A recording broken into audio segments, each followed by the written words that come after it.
Welcome to the University of Tampa. My name is Tucker Whitman and I'm a junior marketing major here at UT. Today we're going to look at some of the highlights of our beautiful Riverside campus here in downtown Tampa. We'll start at Plant Hall. This historic building was opened in 1891 as the Tampa Bay Hotel and now serves as the main academic building here at UT, with 4 floors of classrooms as well as faculty and administrative offices. Next up, the Vaughn Center, the hub of campus life and activities. This multi-purpose building includes the campus bookstore, our primary cafeteria plus an additional food court, a theater, as well as offices and meeting rooms for student organizations. The Vaughn Center is also one of UT's residence halls, providing 5 floors of student rooms.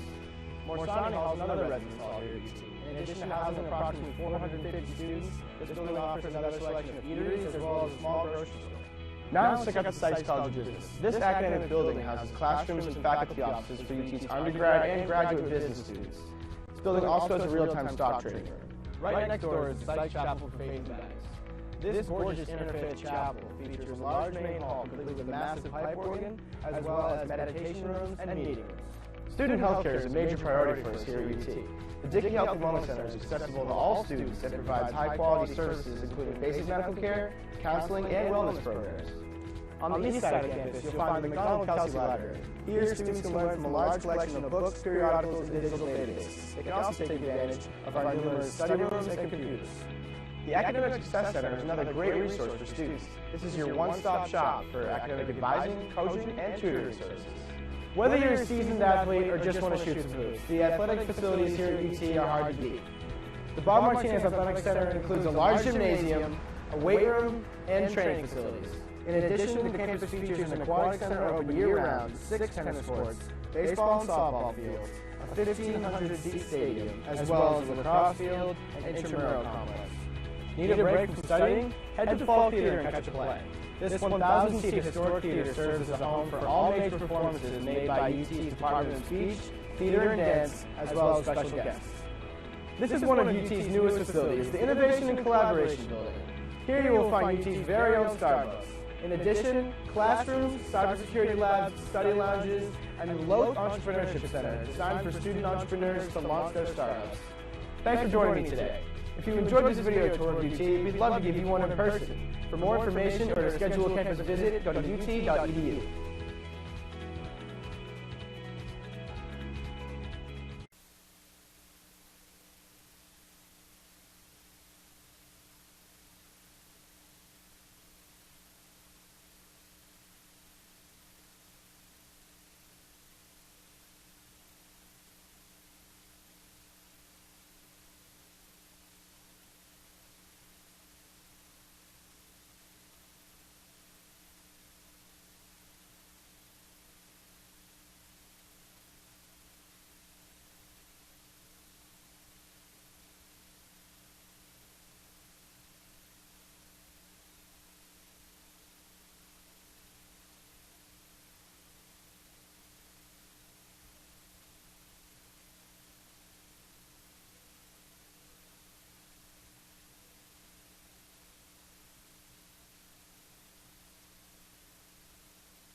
here. Hello, hello, hello. Yep, you're loud and clear. You're in English, so that's good. That's positive. Well, that's a stop. A guy at a cell phone place one time. I was looking for a new one, and I said, "Now I know we're in Florida, but I need mine to be in English." And he's like, "Okay." I said, "Does it mean do I have to do a setting?" It's fun to do things to people when they don't even understand. I think there's no national anthem, so once they take the field, we'll start. First game stats.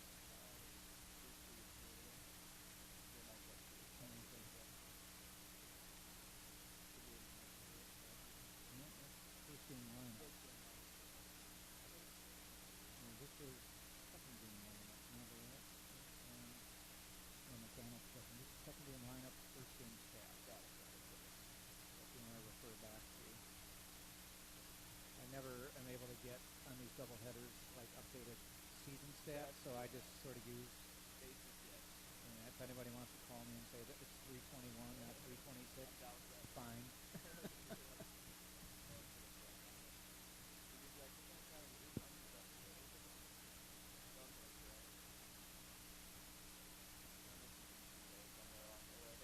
I saw he dropped a fly ball or something.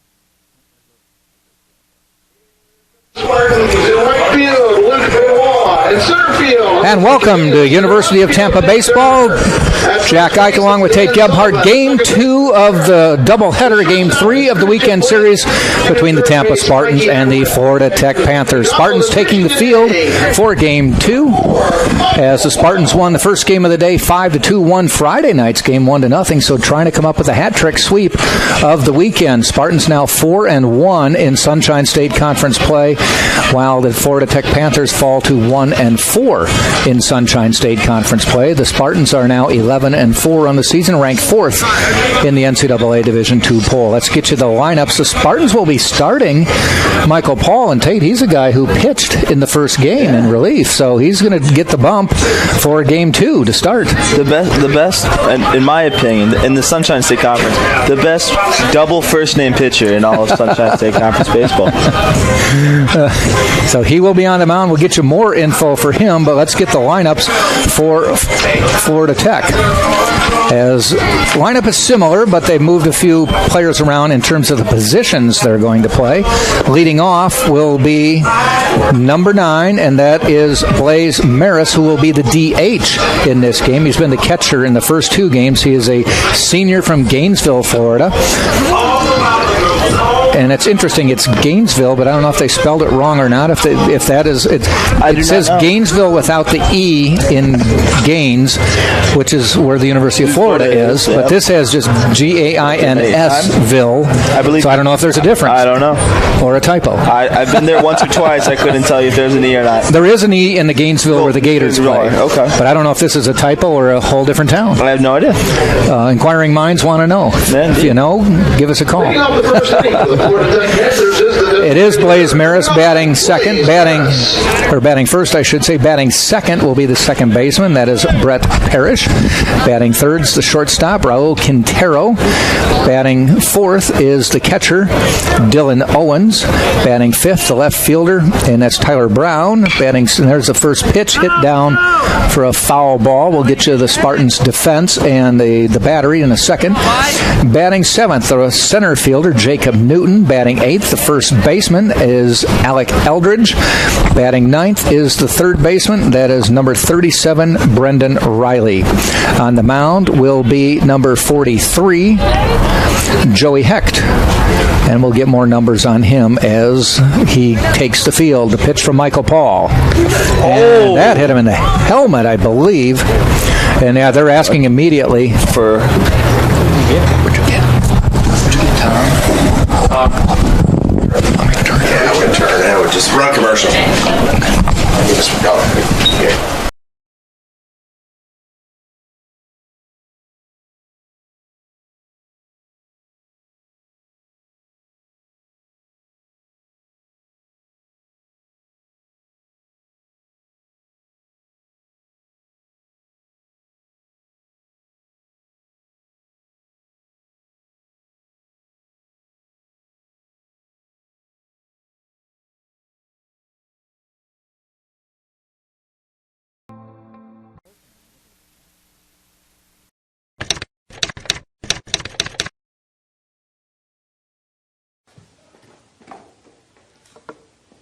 Nada. Nada. Empanada. It's Mr. Empanada to you. Now serving up scrumptious empanadas in convenient Tampa Bay locations. Mr. Empanada, delightfully delicious.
Halfway to the plate, will vault into the shade. Swing and a miss. Battery for the Spartans. Paul on the mound, Luke McDonald behind the plate. Josh Bruley had been commanding the catching spot. McDonald actually the first series or two of the season. And then they moved Bruley into the catching spot and kept McDonald in mostly at the DH.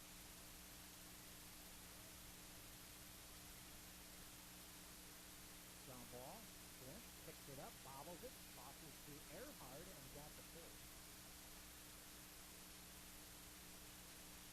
A couple bounces before it got out to Flint, doubled it for a second, still had time to get it to Earhart. No chance for the double play. 2 down. Takes it to the hop to the right way. He lost the end, and flips it, and he's got one.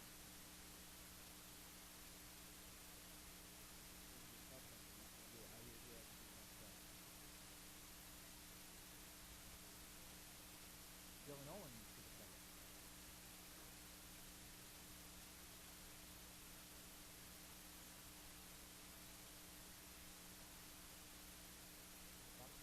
Straight away, fairly deep.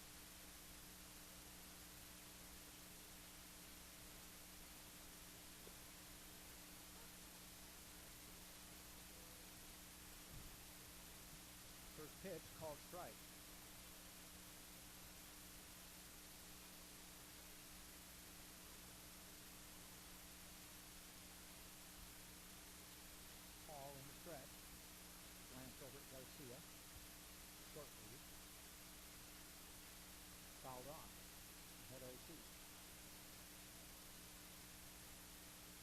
winning the first game of the doubleheader today, 5-2. Pretty good pitcher tools in both games. It was 1-0 last night, and 5-2 today.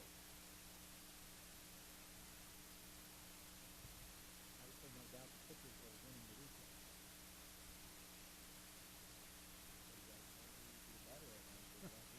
Yeah. Ground ball out to Earhart, takes a nice hop, tosses the Flint in time for the fourth. So, out of the inning, no runs, no hits. There was a hit batsman, and we hope that Blaze Maris is okay. Had to leave the game, replaced by Diego Garcia. We played half an inning. It is Florida Tech nothing, Tampa coming to bat on the Sunshine State Digital Network.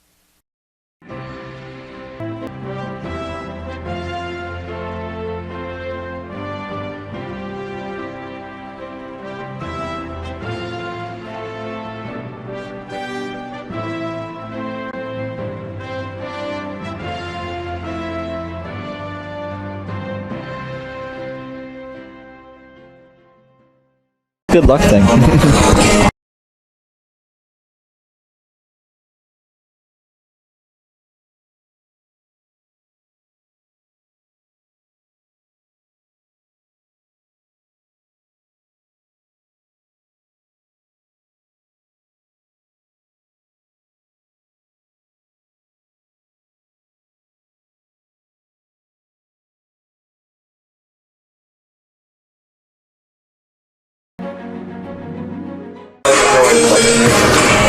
Bottom of the first we go. Tampa coming to bat for the first time today. Florida Tech not scoring. Lineup for Tampa. They will start. The usual lineup is Jose Cadenas will be in left field, or center field, I should say, leading off. It'll be Joe Earhart batting second. Nick Durr third. Danny Sullivan will be the cleanup hitter. Josh Rulai, who's first base. Or I take that back. He's the DH for this game. Luke McDonald is batting sixth. Luke Benoit batting seventh. Mikey Navarrete is eighth. And Christian Flint is ninth. On the mound is Hecht for Florida Tech. Joey Hecht, a junior from Dayton, Ohio. Went to Daytona State before coming to here. And Cadenas gets the bunt down. Could be close to throw in time. They get him.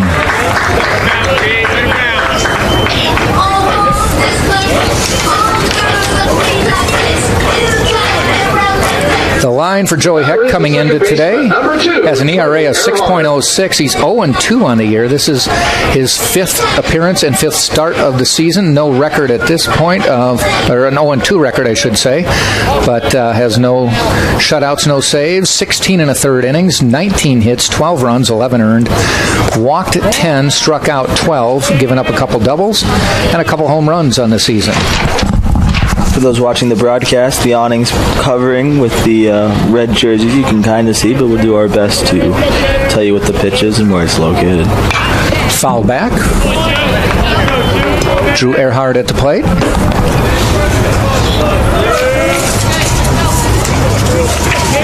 Earhart in the first game, 1 for 3.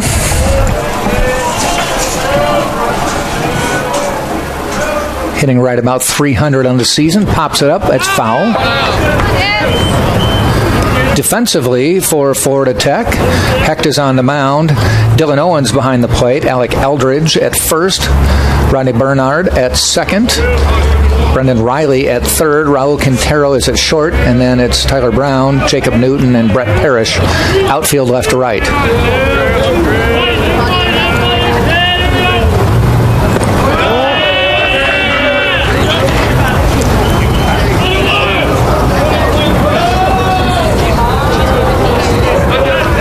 Two balls, 2 strikes to number 2.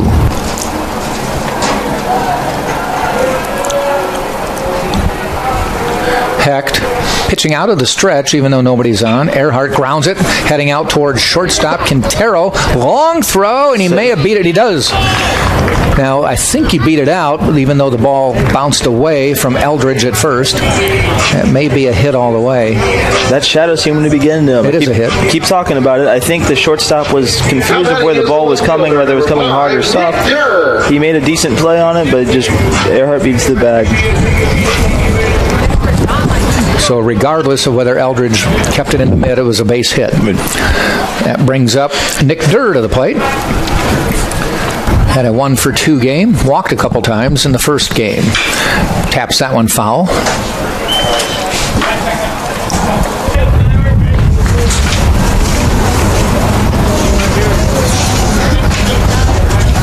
Around the Sunshine State Conference last night, Lynn, an 11-9 winner over St. Leo.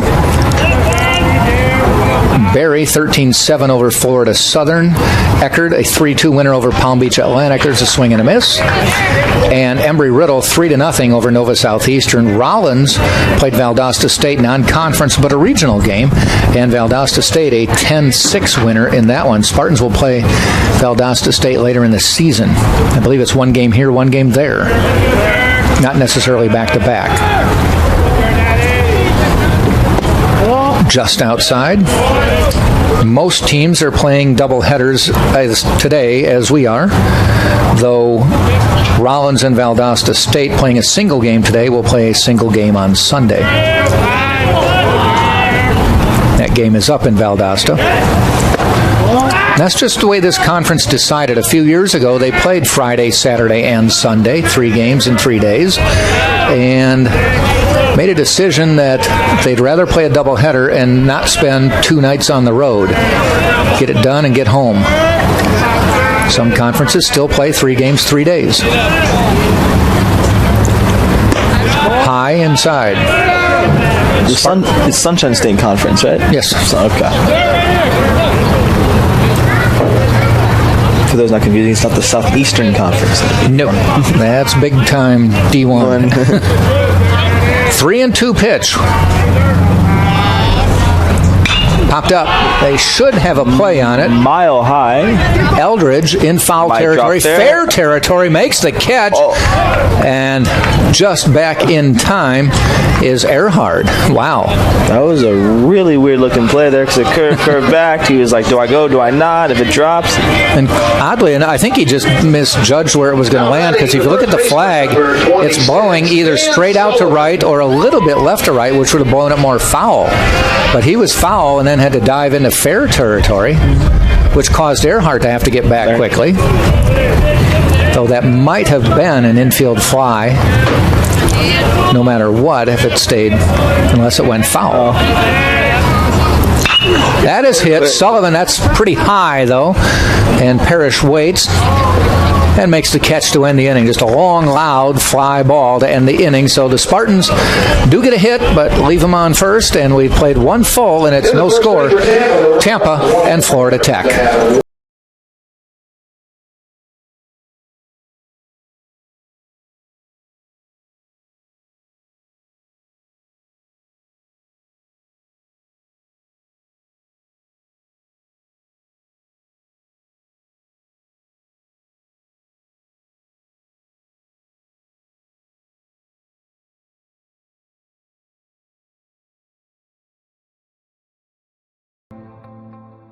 Played sparingly last.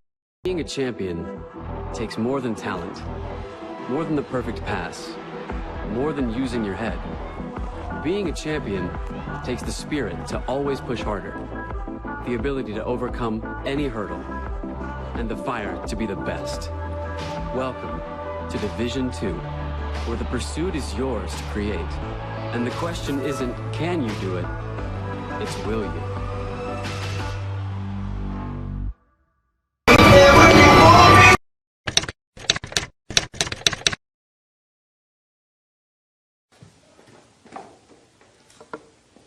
No. No. Empanada. It's Mr. Empanada to you. Now serving up scrumptious empanadas in convenient Tampa Bay locations. Mr. Empanada, delightfully delicious. To the top of the second we go in a scoreless game. Michael Paul on the mound for the Spartans. Luke McDonald behind the plate for Tampa. And coming to the plate. And the second inning for the Panthers, the batter is left fielder, number 11, Tyler Brown. As you just heard, Tyler Brown.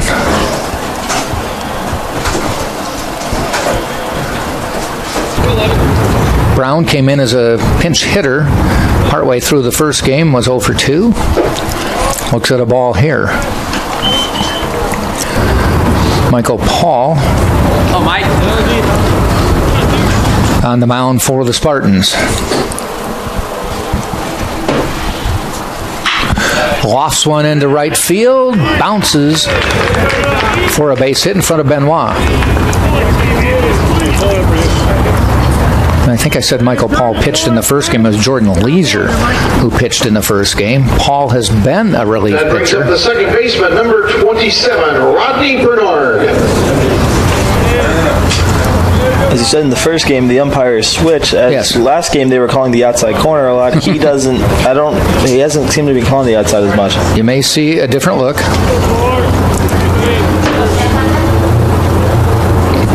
Quick shift to play Bernard straight away. He puts down a bunt. This could be tough. McDonald, the throw high, pulled him off the bag, and he's safe. I would say challenge it. He was bunting all the way to get a base hit. That was not for a sacrifice. It served its purpose and got him on base, too. The batter is the center fielder, number 6, Jacob Newton. Sullivan's a tall kid, so if you miss him, you probably miss anybody. Nick Constantakos had started the first 3 weekends for the Spartans as the third game pitcher, but Michael Paul on the mound today. Fun fact about Constantakos, Benoit was talking to me the other day, and he said everyone on the team calls him Tacos because no one can pronounce his last name. Showing bunt, throw down to second, gets away, not far enough. Christian Flint able to knock it down, keep the ball in the infield. Looked like it beamed him right in the hamstring.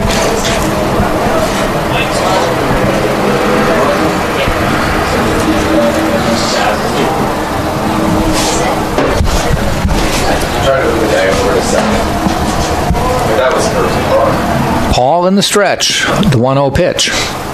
Shows bunt again, gets it down in front of the plate. No choice but to go to first. They do get the first out of the inning, but runners go to second and third. A little small ball here by Greg Berkemeyer.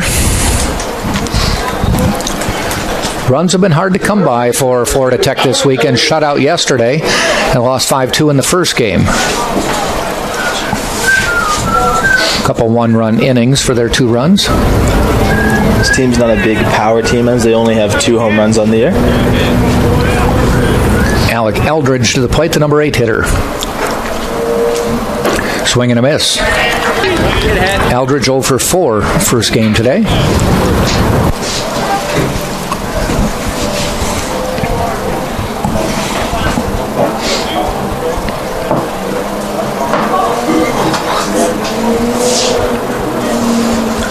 A long look.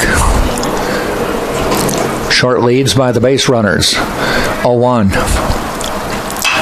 Tap foul. 0-2 now.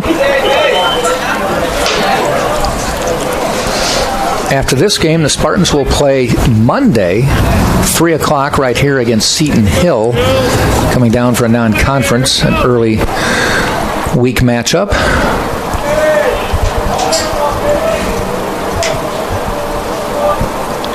Not Seton Hall, Seton Hill. Pretty much an annual trip down here for Seton Hill. They'll play a few teams around the conference before it's over. Last game we discussed where Seton Hill is located. I'm thinking Connecticut. It is in it says on Pennsylvania. Greensburg, Okay. Pennsylvania. All right. That was my 2 guesses were both wrong. It happens every now and then. But they come down every year, and I think if you check their schedule, they may go to Eckerd, they may go to St. Leo, maybe over to Rollins, but they're going to make a swing through this area. Goes up high for the pitch, swing and a miss, and a big strikeout for Michael Paul. 2 outs now with runners on first and second, or second and third. Now batting is the third baseman, number 37, Brendan Riley. Eldridge is now 0 for 5 in the day, just hoping for anything possible. Brandon Riley looking for that first hit of the day as well. He steps into the plate, 0 for 3 in the first game. You can see now the shadow, about 75% of the path of the ball.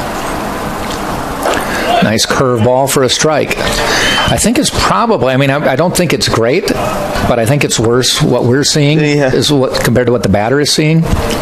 I think what's going to start becoming a problem is for the catcher once that goes past the home plate, because now it's going to go light to dark to light, and that's just messing with your eyes. And that 95 miles an hour, or however fast he pitches it, it throws it for it.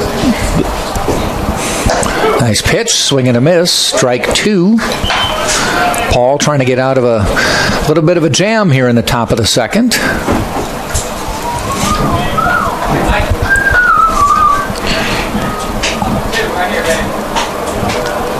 First 2 batters got on, one with a single, one with a throwing error.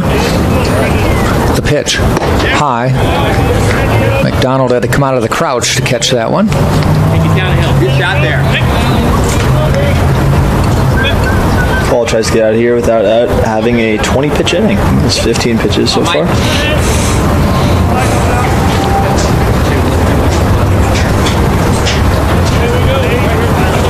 Come on, Mike. What do you say, babe? 1-2 pitch.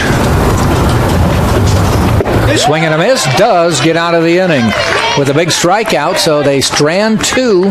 We've played an inning and a half. It is Florida Tech nothing, Tampa nothing. Spartans will be sending up Rulai, McDonald, and Benoit right here on TampaSpartans.tv. NCAA Teamworks is how the NCAA, member schools, student athletes, and corporate champions and partners actively engage in outreach efforts where national championships are played.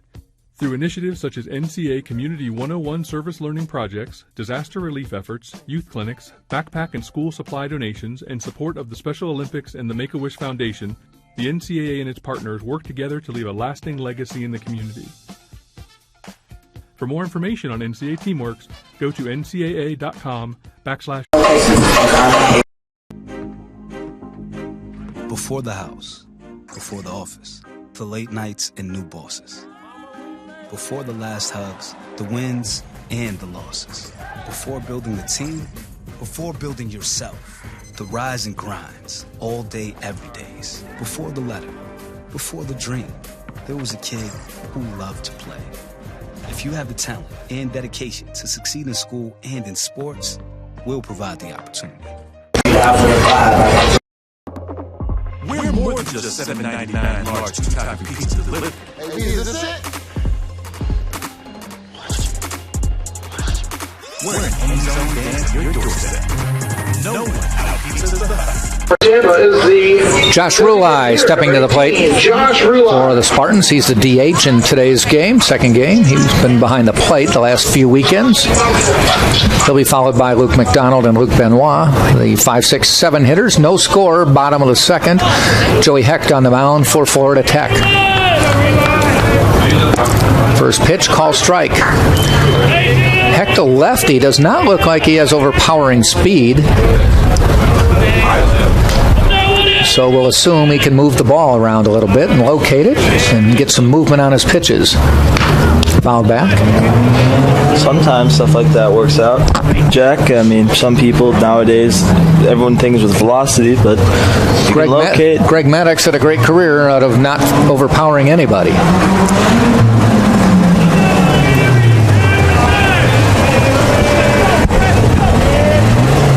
0-2, ball outside.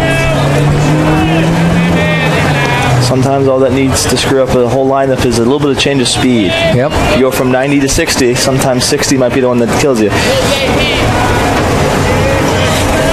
Cubs have a pitcher like that, Kyle Hendricks, who I don't filthy. Rarely breaks the speed limit with his pitches. He was up for Cy Young consideration last year, I believe, or did he win Cy Young? No, he did not win. Okay. Had a good year, though,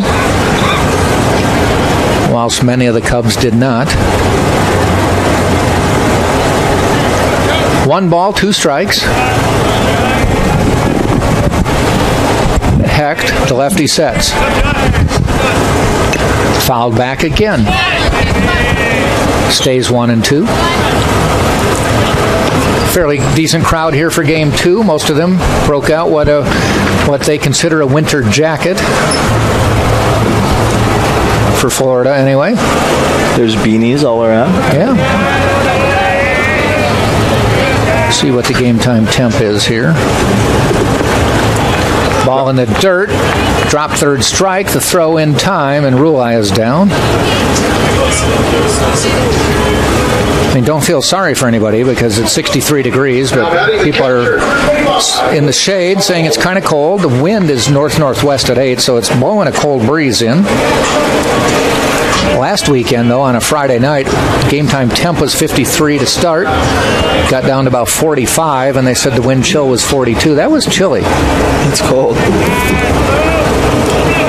Luke McDonald to the plate with one out. He's behind the plate in this game.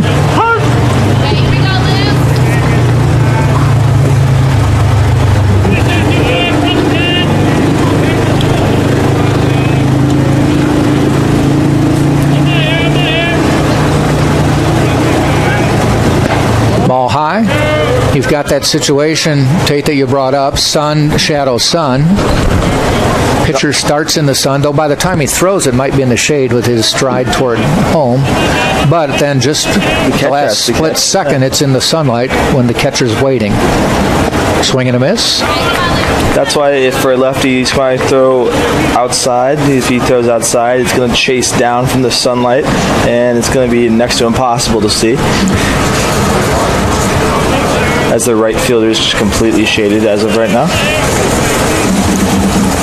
In the dirt. 1 ball, 2 strikes. It's these small things, Jack, people at home you see, but if you're actually on the field, it's a different perspective, changes things up a little bit. As the left fielder just has a beret of sun just straight in his eyes. Yeah, and you can see by the way the poles are going, if you hit a not too high a fly ball, it's going to be a sun field all the way. 2 balls, 2 strikes. Hecht fires. Popped up. And he dropped it right in front of our microphone, in case you're wondering where our microphone is, and you heard him sliding in. Good try by Owens. Had to deal with the impending brick wall and whether the ball was going to hit the netting or not. Hit the mitt and spun out. Perfect audio relay, if I have to say so myself. So new life for Luke McDonald.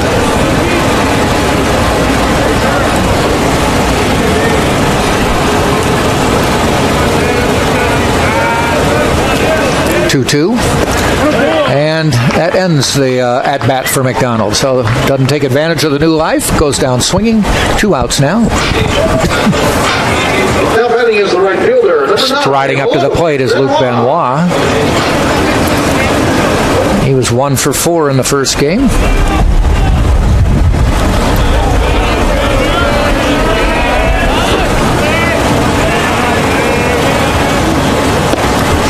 Looks at a strike.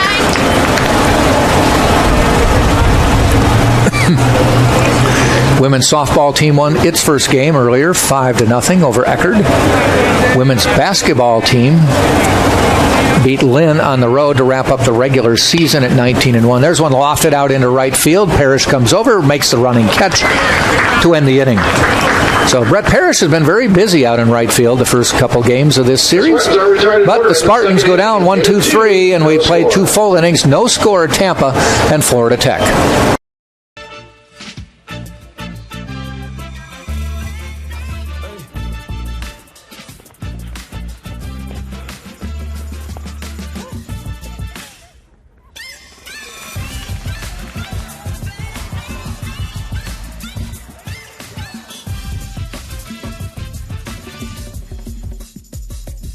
If you have the talent and dedication to succeed in school and in sports, we'll provide the opportunity. The way they do the field, too. There are over 480,000 college athletes. Only 2% would go pro. That means over 470,000 will not get a shoe contract. No autographs. No private jets. No fan clubs. No Hall of Fame inductions. Instead, they will walk away with something much more valuable.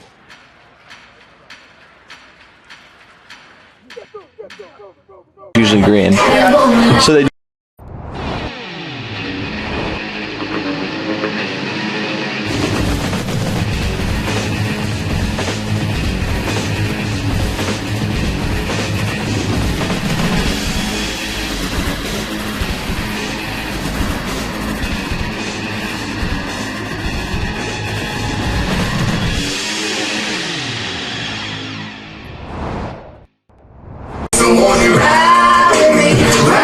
head to the top of the third. Still no score. Michael Paul on the mound for the Spartans as we head to the third. It's going to be the top of the order. Diego Garcia, Brett Parrish, Raul Quintero.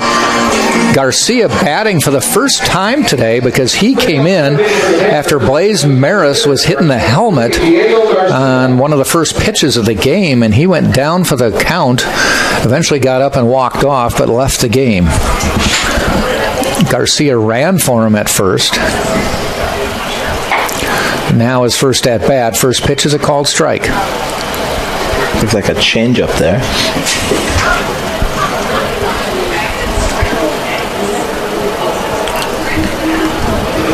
0-1. Inside for a ball.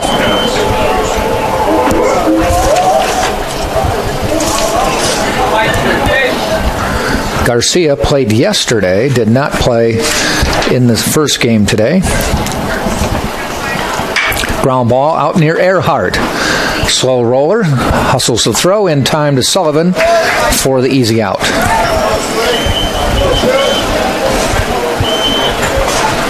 That'll bring Brett Parrish to the plate. Now batting right fielder, Brett Parrish.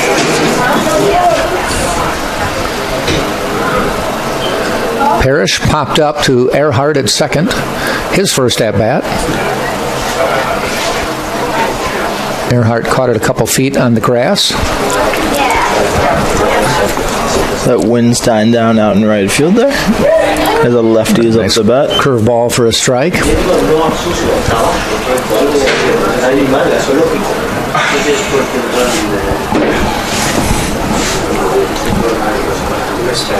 Another off-speed pitch, way ahead of it, 0-2.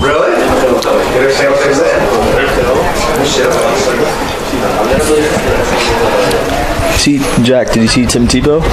I did not. I just heard that he didn't make a play late in the game or something. He, strike three? Yeah, it is. What's Tebow at, AAA level? He was at AAA level, but he got asked back for spring training, and there was a crucial play at the end of the game. And okay. Long story short, he tripped over his shoe, hip up another thing, and lands right in front of him.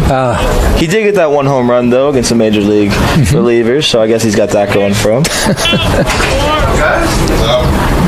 Quintero to the plate now with 2 outs. Hey, you guys were really good. I would not be shocked if you see him up in the major league sometime. No, you think he'll get a shot at the show? I mean, whether if the reason's ethical or not, I don't know, but I don't see why not. You mean ethical in terms of marketing value? Marketing value, yeah. Oh, yeah, he was listening. Just a business decision. Indeed. If someone gets hurt, I wouldn't see what it would hurt. He may deserve a shot. Really? Yeah. Big left-handed hitter.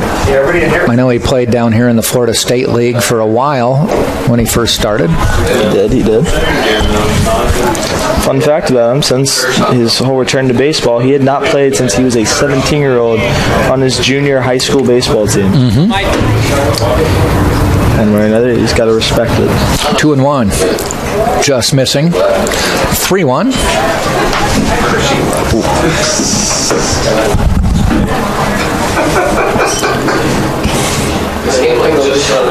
A batter's dreamed of a 3-1 count. Walked him, ball 4.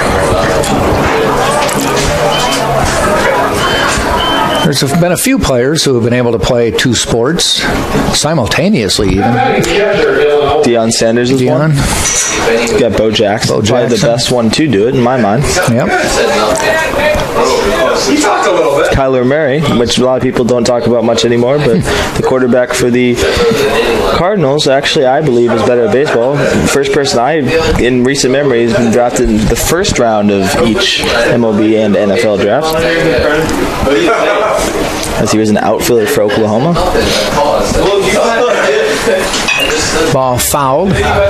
Russell Wilson, who was a quarterback at NC State, transferred to Wisconsin for his senior year. The reason he transferred to Wisconsin is NC State changed head coaches going into his senior year. Wilson was playing minor league baseball, and the coach said, "Are you my quarterback or are you a baseball player? If you're going to be my quarterback, you're going to be here for the summer." And he said, "I want to play baseball." He said, "Then you're not my quarterback." So he found a school that said, "As soon as you finish baseball, show up and we'll take you. Ball hit foul. Navarrete looks at it and says it's up on the screen. Other fun fact about Russell Wilson, whether it was for market value or not, he's gotten traded midway through. Yeah, he did. From the, I believe, Rangers to the Yankees. But he showed up at spring training, hit a couple balls. I think he even had it in the batter too. Very good athlete. No balls, 2 strikes, 2 outs. Dylan Owens at the plate. First base is Quintero. Ball hit foul. Even though University of Tampa does not have football, we do have a Hall of Famer, I believe, in John Matuzak. There's a couple. Freddie Solomon. Tampa had football until about 72, and they were considering becoming a big-time program, and actually were the only show in town for a number of years in the 60s and early 70s. And John Matuzak was actually the number 1 draft pick, number 1 overall pick, foul ball, in the NFL draft, playing for Tampa. And they were the only show in town. There used to be a field right across the street here where there's a high school now. Plant Field, I think, is what it was called. And they played some of their games out in the old Sombrero near Raymond James. And thought about going up and really committing full-time to it. And then the Tampa Bay Buccaneers were awarded a franchise, and everybody said, we'll go see them instead. So Tampa dropped football. I think about 74. Freddie Solomon, a great receiver for the San Francisco 49ers for years. Matuzak, crazy as he was. I believe Solomon won 2 Super Bowls, in my knowledge. I believe so, with the Niners. I've heard kids always speculate on campus on what the reason why, how can we bring football back. I just don't think it'll be happening in my lifetime, but hopefully sometime when I'm in my mid-30s. It's a big money sport, and it would be tough to compete against USF and the Buccaneers for fan dollar. Private school, you don't have quite the fan base, a small private school as compared to USF, which has trouble on its own drawing, and is a bigger school with a bigger fan base. Fun fact about the football program, in 73, I think they won the Cigar Bowl, if I'm not mistaken. They did. They won a couple bowls, and they played Kent State. Strike 3 ends the inning. Yep, the Cigar Bowl was a Tampa invention to play a game down here in Tampa. We have played 2.5 innings, and it's still no score, Tampa and Florida Tech. First of all, very flattered everybody would come. Thank you very much. Does anybody have any questions before we move on? Do you remember the girl wearing the gold fill shirt following you around? Yeah. It's me. It's been me on several occasions. I started papering my cubicle with pictures of you. Do you have a picture of the time? I'd love to see it. I've got a mental picture of it. It's pretty weird. Yeah, a little bit. I believe that I have a happy marriage because of you, because sometimes I do a little substitution, just mentally. Whoa. But anyway, Mike, let's When they were the only show in town.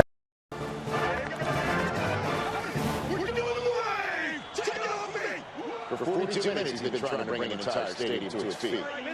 Why does he do it? For glory? Notoriety? We don't know. Frankly, we don't need to know. But much like this hero, Courtyard is all about the game. There's my guy, yes! Snacks, yeah, man, eat it up, and we're gonna burn it off doing the way! The commitment to go. We're more than just $7.99 large two-topping pizza delivered. Hey, is this it? We're an home-zone fan to your doorstep. No how pizza's the best. We head to the bottom of the 3rd inning. It will be 8-9-1 for the Spartans. Navarrete, Flint, and Cadenas. So we were just talking off air about Tampa playing football here. What did you say about USF? They're going to play on campus? Yeah, so they don't have a field. So yeah, they're building a field. They have a project. I don't remember what year they said it was due. I saw it when I went to the last USF game. But yeah, no, that's why the drawing crowds is tough because if you're the student body is 20 miles away. 20 miles away. You have to bus over, drive over, but you don't walk over. You don't walk over.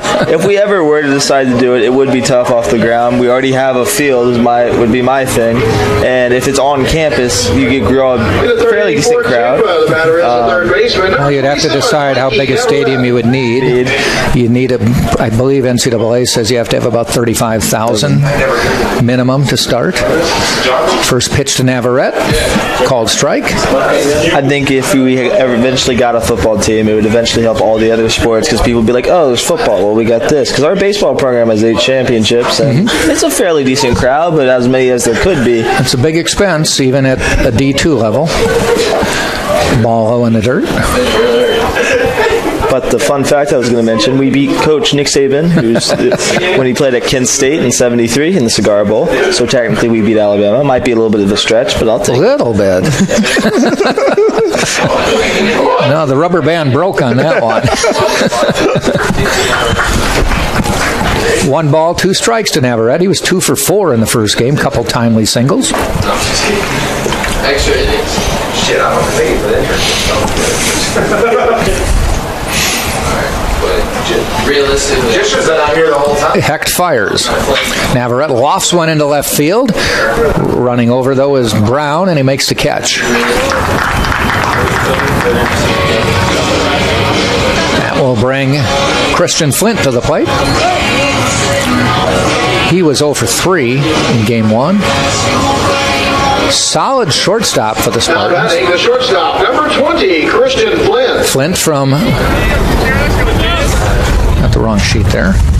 Flint, number 20 from Delray Beach, Florida, went to South Carolina before transferring here, as well as Palm Beach Polk State College, PBSC, Palm Beach State College.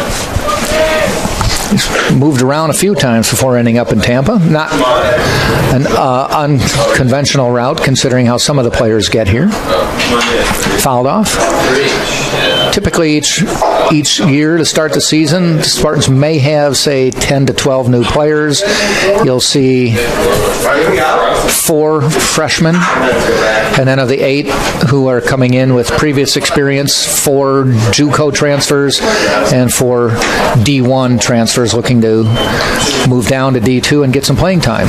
Now, what do you think entices all these transfers to come down here and play for Tampa instead of... Well, Joe Urso's won 6 national championships in this century. Yeah, I guess that's a fair point there, Jack. Every year they're in the hunt. They restock, they don't reload. He holds on to it, and Flint goes down swinging.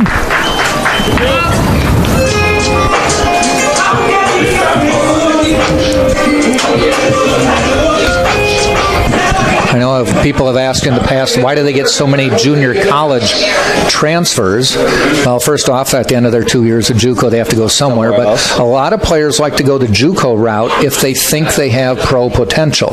Because once you commit to a Division I or Division II school, you cannot be drafted until after your junior year. If you go to a JUCO, you can be drafted at any point. I might be confused when I say this, but I'm pretty sure Bryce Harper of the Philadelphia Phillies went the JUCO route. He played a wood bat league in Las Vegas. I don't remember the name of the school, but it was so he could quickly get to the majors. Yep. There's one hit out into right center field. Parrish waits, makes the catch in right for the 3rd out of the inning. So this game continues to move along as well. Both teams with no runs, both teams with a hit. But we've played 3 and there's still no score. Tampa and Florida Tech. Less is more. It's more or less mathematical challenge. Less isn't more, it's less. And the only thing more than more is a lot more, which is exactly what I get at Embassy Suites. More space. More downtime. More family time. More me time. Because the more I have, the more I have to have. More room, complimentary drinks, free breakfast, Embassy Suites Hotels. They are the number 1. I knew that there was an opportunity to have my college paid for if I was good enough to play baseball at that level. That was going to make a big difference in my family.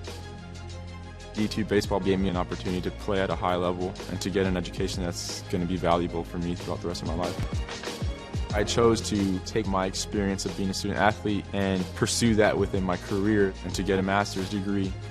If I wouldn't have had a baseball scholarship, there'd be no chance that I'm doing what I'm doing today.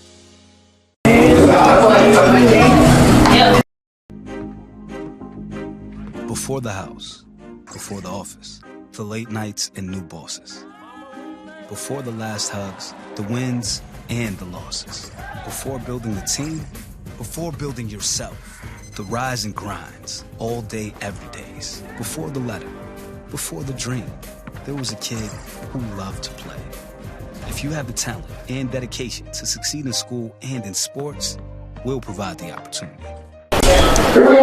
Bottom of the fourth we go. Left fielder, Tyler Brown. Tyler Brown to the plate for Florida Tech. Scoreless game. Good pitchers duel going on. Again, we've been saying that all weekend long. I don't know if people don't like the cooler Florida weather, don't want to swing the bat. Produce body heat if you move. I don't know, but last weekend it was crazy because it was the opposite showing. Yeah, and it was just as cold. Yeah, just as cold, but more of an offensive showing. Yeah. Ball outside. This is Spartans beat Florida Southern 10-1 and 11-1, and I believe they dropped the game 2 5-3.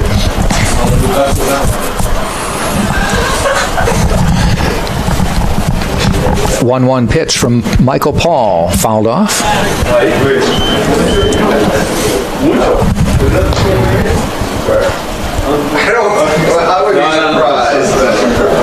I wouldn't be surprised. Not yet.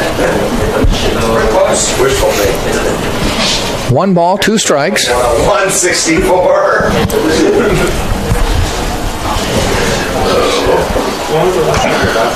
Tap foul and stays alive. Didn't stay in the mitt. My junior year at the national semifinals.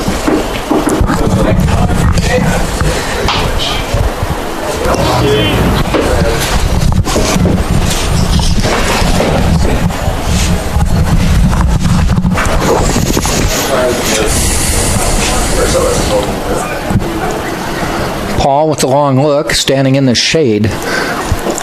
Bounces it in the dirt for a ball. 2-2.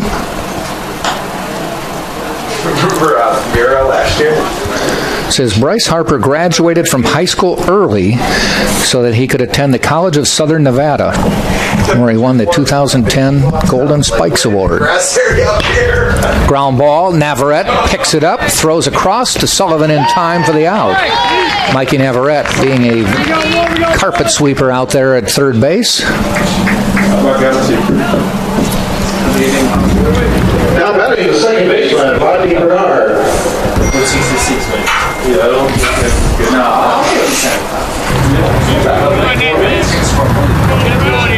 And brings Rodney Bernard to the plate. Someone asked me the other day, someone saw a catcher paint the first 3 part of his nails, and they're asking why. Well, today is a perfect day, and the reason why is because the signs are tough to see. See the signals, yeah. It's not a style choice. No. I want to get glitter. Yeah. Do the whole finger, all the fingers.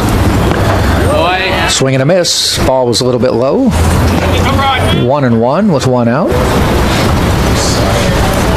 Mike. Oh, Mike. Michael Paul winds and fires. Hit out into right field, giving chase. Falls in for the base hit. Benoit quickly gets it in and holds him to a single.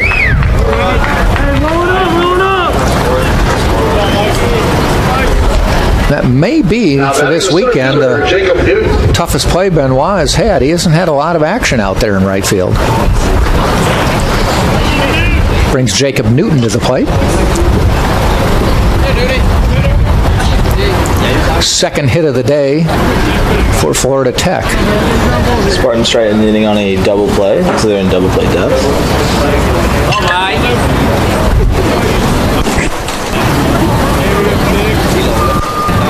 First pitch, check swing, it's outside for a ball.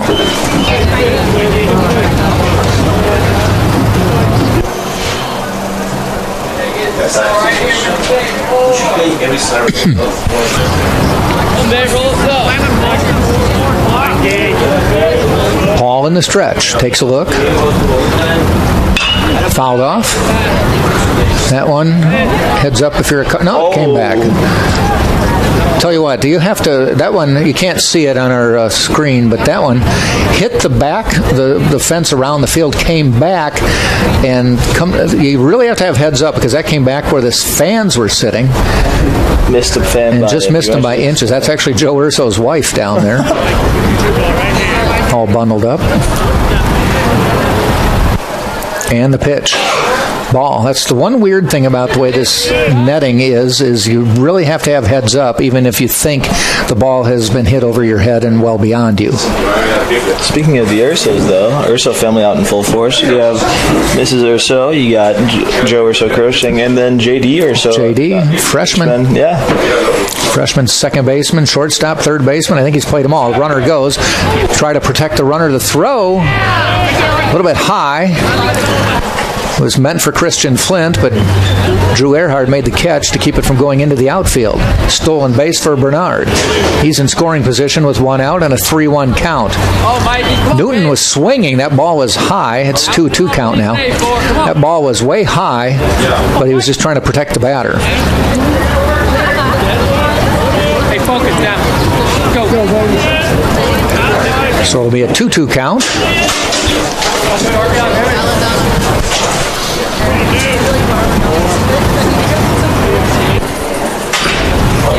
Ground ball, Navarrete looks the runner back, throws across, Sullivan gets it. Nice job by Mikey Navarrete to field the ball, stare the runner back, throw him out, and there's 2 outs with Bernard still on second. And we got 2. The batter is the first baseman, Alec Eldridge. Alec Eldridge to the plate, 0 for 1 today, struck out in the second. Wonder if Eldridge has any superstitions as he's 0 for 5 on the day. Might want to change him up a bit. Maybe different type of cereal. Number 2, Mike. Come on, baby. First pitch. McDonald tried to frame it, but it's a little low.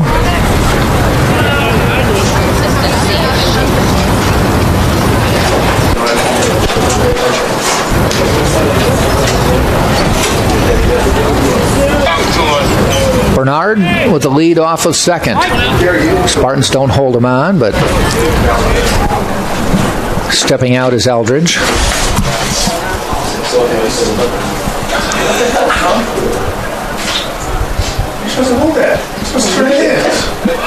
Call strike. Eldridge didn't like it a little too outside to get a good rip on it, but it was called a strike.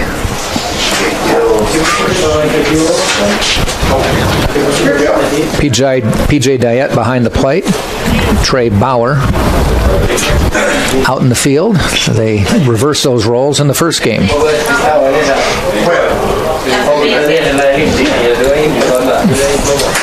1-1. Inside. 2-1. See the Tampa skyline behind us as we're getting a little bit later in the day, 5:30.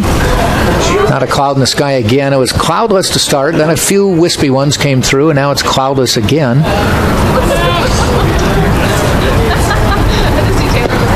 Check swing a ball. Downtown Tampa, just across the Hillsborough River from us here. The countless students either at the beach listening to us. Howdy, how's it going? Right here, baby.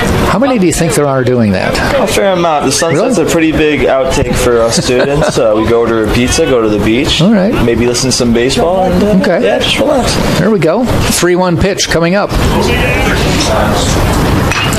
Tap foul. So whether you're at St. Pete Beach, Treasure Island, Clearwater Beach, Davis Island, wherever you may be. Davis Island. Our favorite beach is Honeymoon Island. That's a good one. Is that the one where you take the boat out to? That's Caladesi, but you have to go to Honeymoon to get to Caladesi. Got it. You got to go on a ferry or something? Yep. Honeymoon Island is a state park, so you got to pay a couple bucks to get in. And then if you want to go to Caladesi, you got to pay for the ferry. Okay. Ball outside. Walked them. Which we did that once. We heard everybody saying go to Caladesi. We went there and we're like, this is Honeymoon Island, but we spent $15 to get here. What do you say, 4? They already got you. It was too late. Third baseman Brendan Riley. Probably just one trip, unless some friends or family come to town saying, I want to go to Caladesi, and I'll say, if you pay for me, I'll take you there. I mean, it's a nice place. Both Honeymoon and Caladesi are nice places. Beaches are great around here. I believe St. Pete's ranked again by TripAdvisor as the #1 beach in the United States. That's normally Clearwater Beach. But, I mean, that whole stretch from Clearwater Beach on down. Yeah, I always get confused. Clearwater. Yeah. So you can't go wrong at any of them. It's just whether you like a lot of people or not that many people. It's really the only question you got to answer. Strike one to Riley with 2 out. Ground ball tapped to Michael Paul. Fields it easily. Underhands to Sullivan to end the inning. So we have now played 3.5. And it is still no score, Tampa and Florida Tech on TampaSpartans.tv. This is the University of Tampa.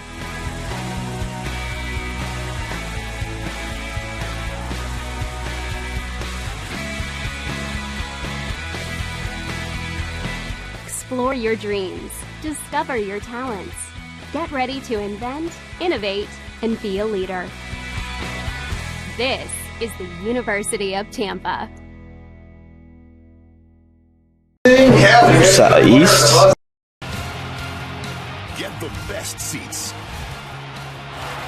Enjoy pre-game hospitality. Create memorable moments that will last a lifetime. Catch championship action in VIP style with the NCAA experience, powered by Prime Sport. Be a VIP. Visit ncaa.com/VIP today. If I lose, I'll respond with respect. If I win, I'll back it up with humility. If I fail, I'll rise up with honor. It's tough for us to put it all on the line. Don't undo my hard work with poor sportsmanship. Respect. It's the name of the game. Bottom of the 4th. Drew Earhart will lead off for the Tampa Spartans in a scoreless game. Joey Hecht on the mound for Florida Tech, spinning a one-hitter against the Spartans through 3. Earhart shows bunt, pulls it back. Like I said earlier in the earlier couple of innings, it's not always speed that gets people out of whack. We were doing fairly well with the velocity movement pitching. And location. Yeah, and they turned it down a little bit. And now timing is all it's coming down to. And so far, Hecht has been winning that battle. There's a strike call. I was just noticing first baseman Eldridge, third baseman Riley, as they get set for the pitching. Eldridge putting his glove up to block the sun, and Riley putting his hand up at third base to block the sun. Even in coming out of the side of your eye, it's hard to see. Yep, just too much of a glare. Swing and a miss. 2-2, or 1-2 now.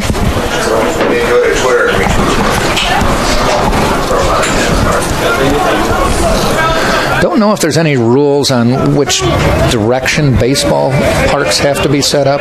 Tennis is, to be legal, they have to be north to south. I don't think it really matters as long as there's not, for instance, if there's a batter's eye, I think, in certain places. I mean, they should consider the sun when they're building a ballpark. I was told an NCAA representative comes out when there's a making of a ballpark, too. If they have any questions, they kind of inform on what is allowed and what isn't allowed. Swing and a miss. Earhart is done for this at-bat. As I'm sure they told them to, the school probably told them to put the... Got to put the fence up. Got to put the big fence up, yeah. For instance, even certain dugout layouts, like if that was farther out in play, what's in play, what's out of play, there's always different rules. Well, it is a unique rule here because if you go to the end of the dugouts, that's in play. So sometimes you'll see a first baseman, third baseman disappear while we're watching. You hope they and then people cheer and you say, oh, he must have caught it. I've seen someone go inside the dugout, make a catch before, and they in high school and called it out of catch because of that specific place. It was considered out of play. Nick Durr at the plate for the Spartans now. Popped up to the first baseman, who was foul for most of the flight of the ball, and then dove back into the playing field and made the catch.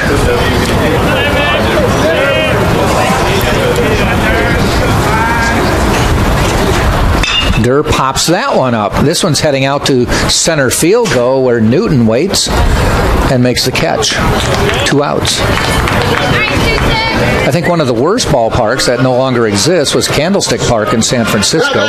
Where they put it, most of the year was just swirling winds. And I actually heard some play-by-play from years ago, and the announcer goes, "There's a pop up to second, waiting, and that's foul about 10 rows back."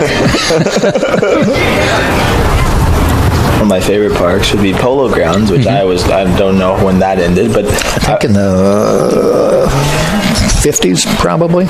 You have mounds in the outfield, people running over them. It's crazy. Yankees, of course, used to have the monuments in center field that came into play.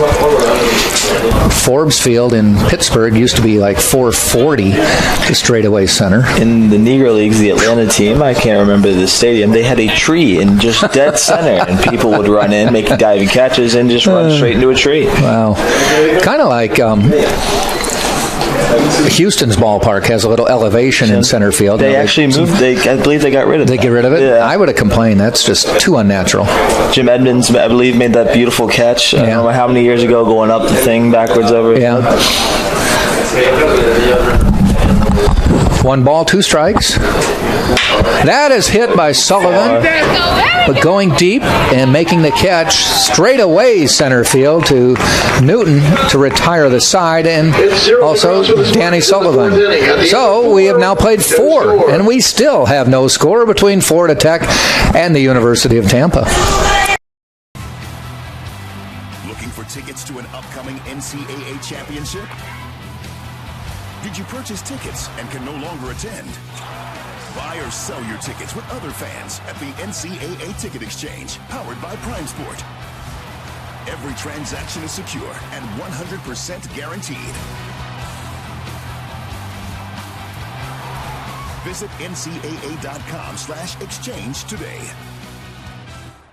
Up and it's gone. These are your teams, your players, your community of fans. This is where they play, where they practice, where you cheer. At every meet, every event, every game. Your community is passionate, dedicated, supportive. You know the tension of a close game and the thrill of the win. So while you're cheering, keep an eye out for anything out of the ordinary. If you see something suspicious, say something to local authorities. People, I feel there's always. We're more than just $7.99 large two-topping pizza delivered. Hey, is this it? We're an Amazon van at your doorstep. No one out pizza the Hut. So we cruise right into the 5th inning with a scoreless game. I thought yesterday was a pitcher's duel when it was 1-0. The Spartans scored in the 3rd on a fielder's choice. But we're bettering them today in this game. And the first game today was a pretty good pitcher's duel. Though yesterday, boy, I talk about strikeouts. Brandon Kanar, 14 of the 17 outs he got, 14 were by strikeout, which was 1 less than he had the week before when he had 15. Spartans as a team, 20 of the 27 outs were via the strikeout yesterday. Not quite as dominating a pitching performance, but a pretty good pitcher's duel going on because they're hitting them where the players are standing. And this is Diego Garcia, 0 for 1. Came in to replace Blaze Maris, who got hit in the helmet to lead off this game. There's a ball hit into center field, giving chase as Cadenas still going, bounces after him. 1 hops to the wall. Garcia around second, but he's going to stay. That one just kept carrying past Jose Cadenas, and Garcia cruised into second with the stand-up double. And the leadoff man is on, 3rd hit of the day for Florida Tech. They are looking for their first lead of the weekend. I wonder if Cadenas misjudged that ball. I saw him turn left and turn right, and then it just ended up over his head. I know you mentioned it in the first game. Anything hit straight at you is really tough to judge. That was hit straight at him, but deeper. And I think you had to make a move one way or the other. There was the wind, and there was also the sun. Like, there was a lot going on there where it makes sense how he could get mixed up. A show bunt, so he had to turn one way or the other. Might have just made the wrong turn. I don't know if it would have mattered because that one hopped to the wall. You have to make a quick decision, live with that decision, just keep running back and hope. I mean, he didn't take steps left or right. He just turned left, or right, I should say, and headed back.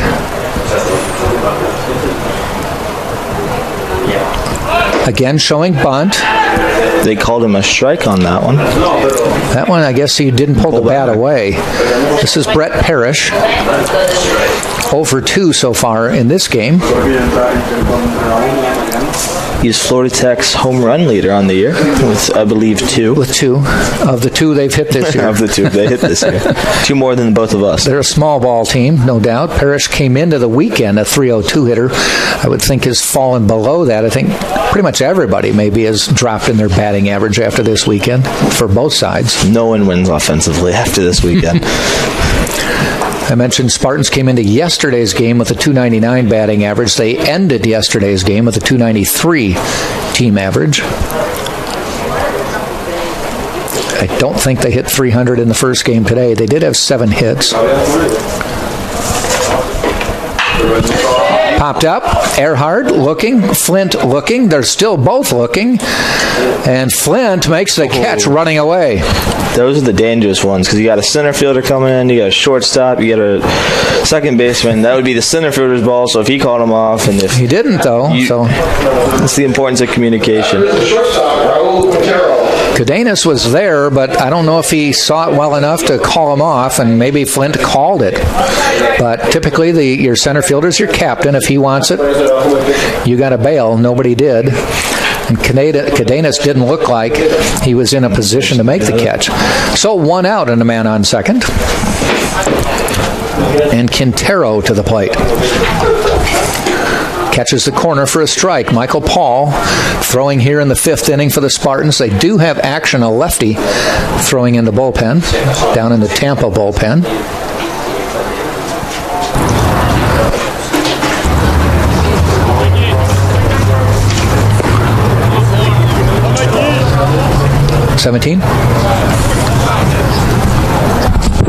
Demo, Michael Demo. He pitched last. 2 strikes. He didn't? Was it Friday? No.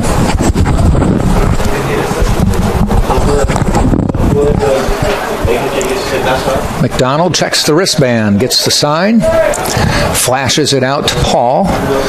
Garcia looking in as well from second base. 0-2 pitch coming up. Does he tease him or does he challenge him? Challenges him. Fouled off. That's always the interesting one for a pitcher. Decide whether you want to mess with him and see if he guesses wrong or throw it down the middle and just pray he doesn't put a good swing on it. Sometimes you outthink the batter, and the batter might think, no way will he do that, so I'm just going to take it. People who occasionally watch baseball games and don't watch it religiously don't understand the amount of thought that comes into every single pitch. Sometimes you're playing a cat and mouse game with yourself, and sometimes you're playing it with the batter. Ball outside. I know I've had people ask me about doing baseball play-by-play, what's unique about it, because I've done basketball, I've done hockey, I've done football. And I said in every other sport where the ball goes is where the action goes. Baseball, if the ball goes down there, you better be watching over here because something might be happening over here. So you really need to know the nuances of the game. The other sports, if the ball's over there, it's over there. That's where the action is. You may, out of this corner of your eye, see something might be happening. There's a ground ball. Flint to Sullivan. Runner moves to third is Garcia. So even if something happens away from football or away from the basketball, the ball will still have to get there for the play to work.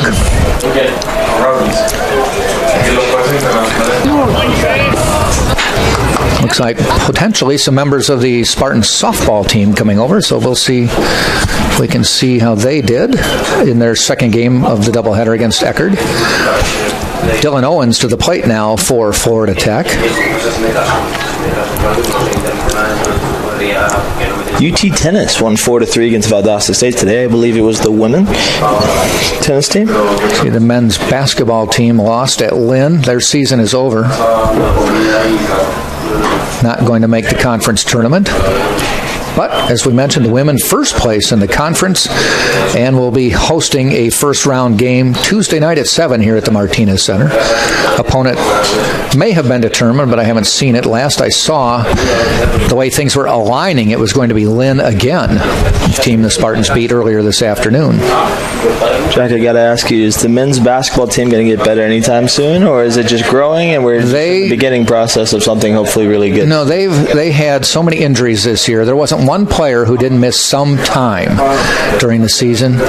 3 players played a couple games and were injured, never played again, and are redshirting. 1 player tore his knee up during the summer and never played. Other players have missed games here and there. At one point, there was a game against Florida Southern back in late January. The Spartans had 8 players dressed. 4 of them were walk-ons. 4 scholarship players dressed, and they almost won. So they were just... So you're telling me I had a chance? You might have. They took a player who only played a couple games, and it was just closing minutes. But he was a practice player on the women's basketball team. They have a all-male team scrimmage against them. And they brought him up from the women's scrimmage squad because they needed a player. They brought him up over the Christmas break. Cool. He can now tell his family he played college basketball. Yep. Justin Anderson from ground ball. Oh, a line shot right to Mikey Navarrete, and he makes the play. And it stays a 1-0 game as Mikey Navarrete with a huge play, snaring that line drive with 2 outs and a man on third. We have played 4.5, still scoreless. Tampa, Florida Tech.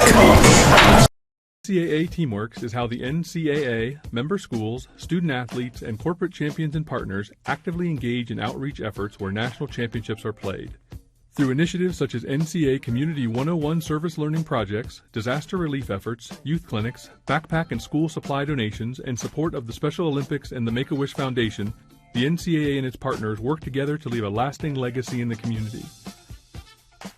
For more information on NCAA Teamworks, go to ncaa.com/. See if they have that. It's not about any one thing. It's about how everything comes together, how it all connects. People, ideas, resources, community, everything. Quality of life services. That's what we do. Sodexo.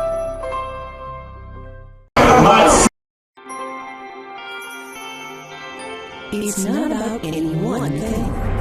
It's about how everything comes together, how it all connects. People, ideas, resources, community, everything. Quality of life services. That's what we do. Sodexo. Josh Ruai strides to the plate for the Tampa Spartans in the bottom of the 5th. He's the DH in this game, was the catcher in Game 1. He'll be followed by Luke McDonald and Luke Benoit. Spartans have 1 hit so far in this game. That belongs to Drew Earhart. As Joey Hecht, we mentioned he doesn't look like he's throwing overpowering stuff, but has really had good command.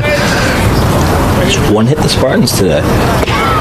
And he throws a strike there. As you can see on the broadcast, the field is almost completely covered with shade, so what I was talking about referencing earlier is not as bad, and hopefully this game will just be played via skill. Hecht fires, swing and a miss. For Hecht, 4 innings pitched at this point, 1 hit, no walks, has only struck out 3, faced 13 batters of a possible 12 outs, so really just cruising along, only 45 pitches. And he's just kind of baffled the Spartans to this point. Do you think it might be a lefty? Because he's a lefty? Could be lefty, but I also think they get grooved in on pitchers that throw in the 90s. And I don't think Hecht is.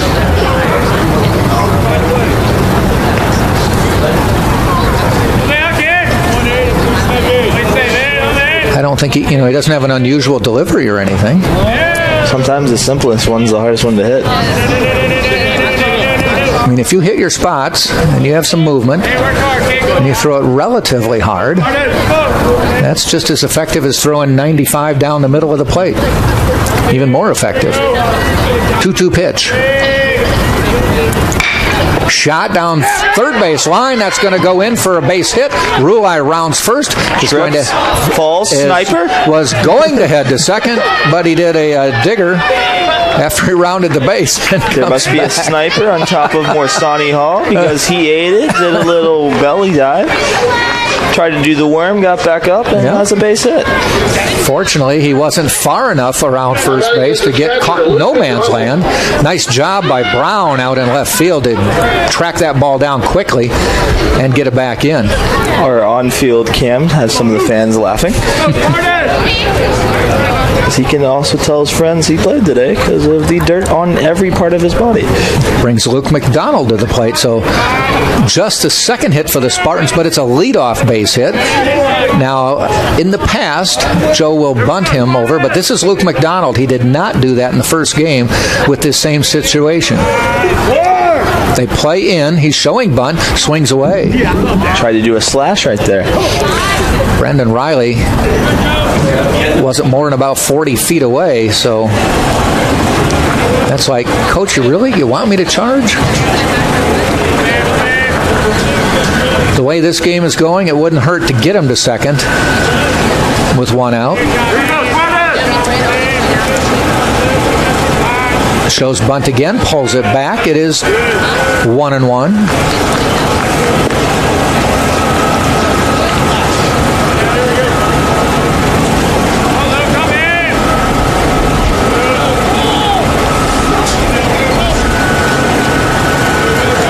Short lead for Rulai. Shows bunt, pulls it back, calls strike, 1-2.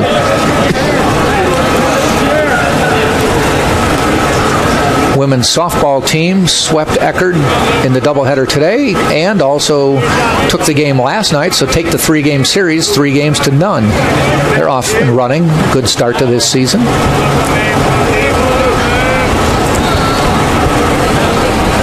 Off-speed pitch. Outside, ball 2-2.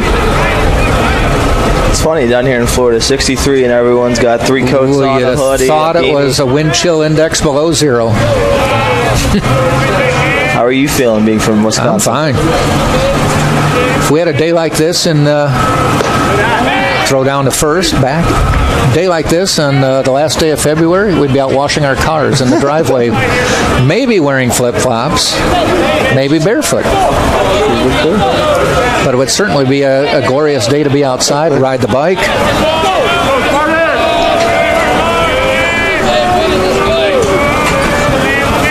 3-2 pitch now. Hecht fires to McDonald. Fouls it back. We'll do it again.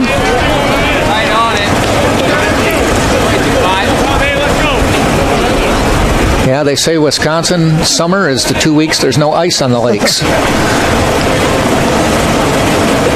Which is not true. Well, in Atlanta, 1 inch of snow closed my town for about 3 weeks. Yeah, it can. Didn't go to school for about a month. Remember that in high school. It's kind of hard to forget. I had to leave my car on the highway. I had to go back and get it the next day. Don't you guys usually get more like the ice storms? It's the ice that was more so than the snow. Yeah. That one is hit foul. But what happens is y'all are more prepared and have all the salt trucks. Well, we can outfit thousands of vehicles. The problem is you don't want to spend that money. We put zero money into for that for 2 times a day or 2 times a year. Yeah, it's not worth it. I mean, it's a huge cottage business up there to put a blade on your pickup and plow driveways. You can make enough money to get you through. The pitch. High, walked him. First two runners are on in the bottom of the fifth for Tampa. And striding to the plate will be Luke Benoit.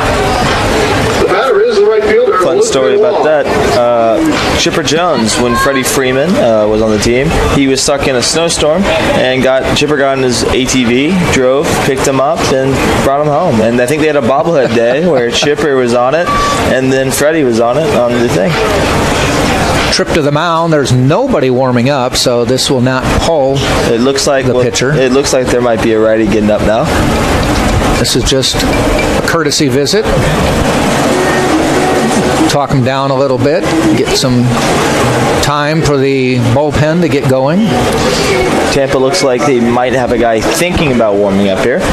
Well, if you got to look at probably the pitch counts, which I haven't in a while. Let's see what the stats show for Michael Paul.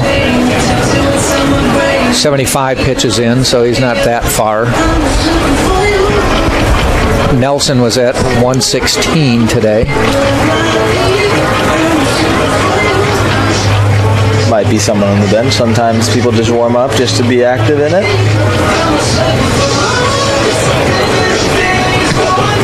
Quite a long trip to the mound. Normally the umpires don't let it go this long. Where did the... I know the MLB cut down on the mound visits, so hopefully speed up the game. Hopefully. And I like the rule, to be honest with you, that if you come in to pitch, you got to bat to face three batters. Not a fan of it. No? What it is, it's trying to speed up the game for people who don't have the patience for it. And honestly, think baseball is not a. If you don't have the patience for baseball, you shouldn't be playing baseball. And I know they're trying to appeal to a younger audience, but it's tough because baseball's not meant to be I guess I just get tired of the metrics and everything. Yeah, it throws everything. I just think it's too much. Some guys live off, pitching to one batter and that being it. Right. It's a strategy game. Benoit to the plate. Runners at first and second. Gets down to bunt. It's a good one. It's a lefty. They're going to go to first. The throw in time, but the runners move to second and third. Well executed by Luke Benoit, and it will bring Mikey Navarrete to the plate, who's had a pretty hot bat over this weekend. For any high schoolers listening at home, that's the little things that get you into playing college baseball. A simple sack bunt. Doesn't sound like anything on a stat sheet, but it moves the guy over second and third and might bring us the first run of today's ball game. They are going to play in at the corners and somewhat they're going to walk Navarrete intentionally without pitching to him, loading the bases for Christian Flint. And now the pitching change will come out. Christian Flint. Greg Berkemeyer walking to the mound. I feel like they've finally seen him. He's thrown good. He's thrown accurate this whole game. He's only given up 2 hits. But I feel like after a certain amount of times through the order, they get used to it and they can really ring him. So Krispy Kreme called to the bullpen. You're really pushing for that endorsement. I really want Krispy Kreme. I haven't had it in a minute. Just glazed dozen donuts would be nice is all I'm asking for.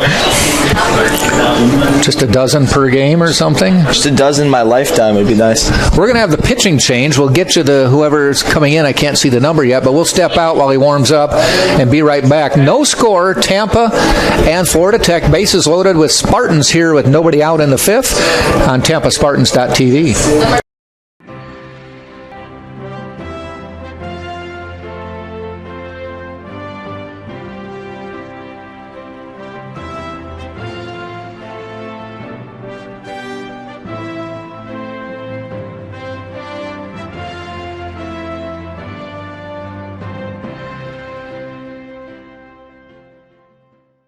Look. No, but they do that.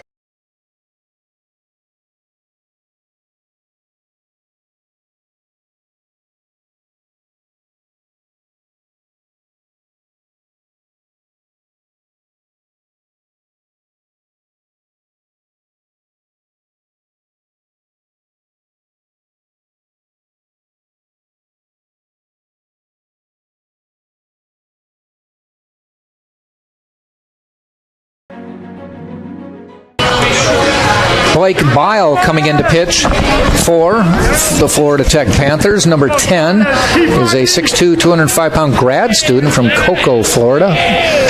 Also played at Palm Beach Atlantic before transferring to Florida Tech. First batter he faces will be Christian Flint. Bases loaded, nobody out. Bottom of the fifth, first pitch, swing and a miss. The line on Bile, this is his 7th appearance of the year, 3.45 ERA. No decisions, no saves, 15 2/3 innings, 15 hits, 7 runs, 6 earned, 1 walk, 19 strikeouts. So he is a high strikeout to walk ratio pitcher, which they need right now. The pitch.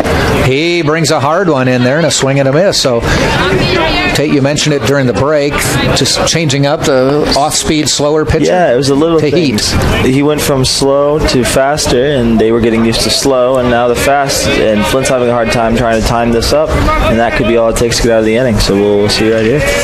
Also weird that he has the number 10. Very rarely see That's not out of your a pitcher number, no. In the dirt, check swing. 1 and 2. They check on the swing. He did not go around. If we can get through him, Jose, well, if the base is loaded, that would be a huge time opportunity. 1 ball, 2 strikes. 1 out. Make it 2 outs. Bile picking up the 20th strikeout of the season against 1 walk. Now batting the center fielder, Jose Cadenas.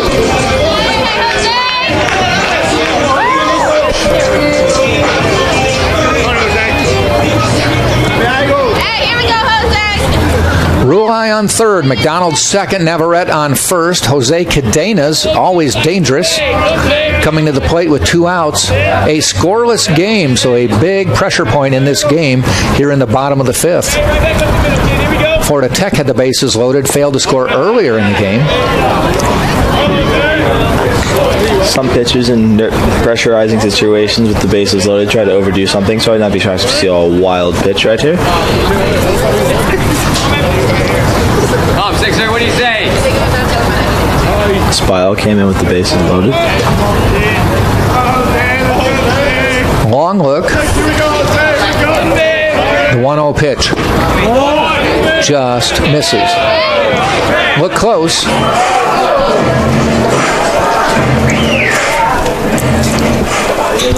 Couple cat calls there. Florida Tech well represented by fans this weekend, coming over from Melbourne.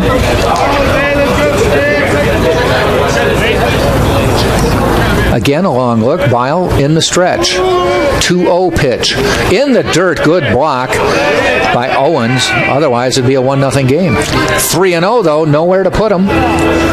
Jack, as we were talking earlier, we were talking about cricket. That would have been a good cricket pitch. It would probably hit the wicket. Might have hit the wicket for the out, points. Yeah. Cadenas, I'm betting, taking all the way as Bile is down 3-0 on the count here. I'd be really shocked to see if he swings here. Yep. Maybe the next 2 if he throws a strike here. In the stretch, 3-0 on the way. Call strike. The funny thing about that, though, is some coaches like to do 3-0, but someone with like Jose's power, if that pitch is right down the middle, because you know they're going to throw it. That was a strike, looked a little high. Would have been tough for him to get any good contact on it. So it's 3-1 with 2 outs. Again in the stretch and the pitch. Full count. So he might have been taking all the way. Again, that was a well-spotted pitch. Now the take sign's off. Bile with a look. Cadenas sets the 3-2. Ground ball heading out towards second, fielded by Bernard. The throw out of the inning. Florida Tech dodges a bullet here in the bottom of the 5th. Bases loaded with 1 out. And the Spartans do not score, so we've played 5 full. Still scoreless, Tampa and Florida Tech.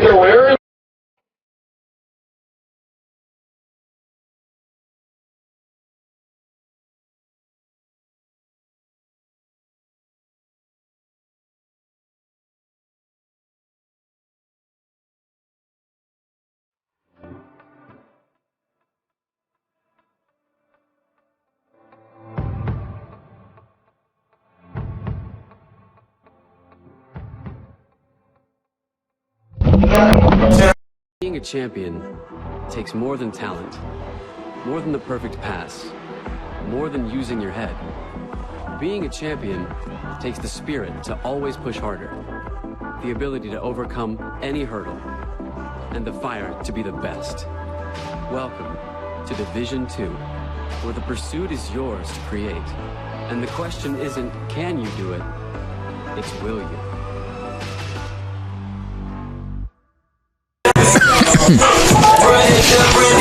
Less is more is more or less mathematical challenge. Less isn't more, it's less. And the only thing more than more is a lot more, which is exactly what I get at FSU Suites. More space. More downtime. More family time. More me time. More me time. More me time. Because the more and more I have, the more I have to have. More. More room, complimentary drinks, free breakfast, Embassy Suites Hotels. Michael DeMoe coming in to pitch for the Spartans, so the book is closed for the Spartans on Michael Paul. 5 innings pitched, 3 hits, no runs allowed, struck out 4, walked 2, faced 22 batters, threw a grand total of 75 pitches, but Joe Urso decides to pull the plug as we start the 6th. DeMoe comes in. This will be appearance number 4 on the season, has 1 win. Has not started any games, 4 2/3 innings pitched, 5 hits, 2 runs, both earned, walked 2, struck out 5, give up a home run, has an ERA of 3.86. First batter he will face will be Tyler Brown. Very solid outing for the 2 first name, Michael Paul. So, DeMoe. And the first pitch to Brown is a ball.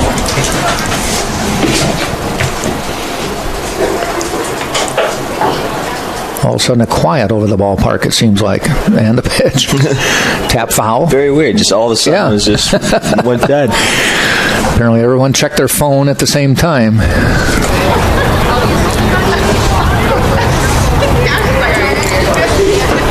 Now there's a little chatter out there again. Last Saturday when it was Greek week, I've never seen so much denim in my life. Popped up, heading out toward left center. Cadenas makes the call and makes the catch. Here we go, Wood! 1 up, 1 down. As I was mentioning, I've never seen so many jean jackets in my life. All labeled up and down the road. There was a corn eating contest. During mid-inning. Corn as in corn on the cob? Yep, corn on the cob. They had apple bob. Wow. It was crazy. What you'll do for a t-shirt, huh? And I don't even think points or whatever? I think it was points. It's fictitious. Rodney Bernard at the plate now. Looks at a strike. Bernard reached on an error and then got on with a base hit. As you can see in left field, it's reflecting off those the windows back there. The sun's slowly setting. Actually, they can't see it. That one is hit into the gap in left center, giving chases Cadenas. And Bernard rounds and goes back to first with a big single with 1 out. So he's having a good day. I would tell if you know someone from Florida Tech, I would tell someone because Jose's got a cannon and I would not test him. Just a long line of good center fielders the Spartans have put out there over the years. Brings up number 6, the 7th batter in the order, Jacob Newton.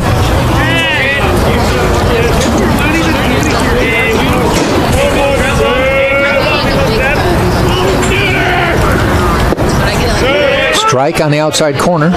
Grounded out to Drew Earhart at second in the second inning.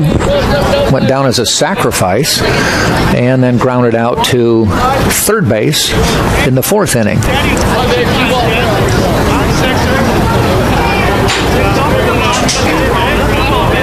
Takes a short lead. Not big, no. Swing and a miss. I think he's got the speed. But a ball player from a while ago, Lou Brock, at one point was the all-time base stealing leader, said the lead was not important. because he said if you get too big a lead, you're always leaning back toward first, afraid they'll throw, so you're not getting the jump you need. Swing and a miss in the dirt, nowhere to go, so drop third strike, doesn't matter. And so he said stealing the bases, it was pretty simple. He said it was 13 steps and slide, because you don't get too big a lead. It goes back to all I keep saying. It's about timing. Yep. If you miss time by like 1 second, it's off. If you know how to read the pitcher, you'll get the right jump. Number 2 coming up, and that's Alec Eldridge. He's not got one hit this whole day, I don't think. I think he was 0 for 4 in the first game. Yeah, he was. So still looking for that hit today. Though he did strike out and walk his last time up, though. I've heard players go for it. They've been 0 for whatever day. They'll change their shoelaces. They'll have one different shoe with another different shoe. They'll have one batting glove, no batting glove, different bat. 0-1 pitch. There goes the runner. Swing and a miss. Throw down to second. Flint gets there, makes the tag, and he's safe. Good throw by McDonald, but I think it was a good jump. As we just talked about, not a huge lead. I mean, you have to get lottery tickets after the game. That's like 5th or 7th projection. Premonition, yeah. I didn't necessarily say he would run. I just said you don't have to have a big lead to run and be successful. That looked like about 13 steps right there. Yeah, it's about all it is. 13 steps and slide. Lou Brock stole about 700 bases in his career. Swing and a miss. That one gets away. That may get a runner to first. Are they going to get the throw in time? No. Drop third strike, so runners on the corners with 2 out. This will be the second time today. We will have 4 outs in an inning.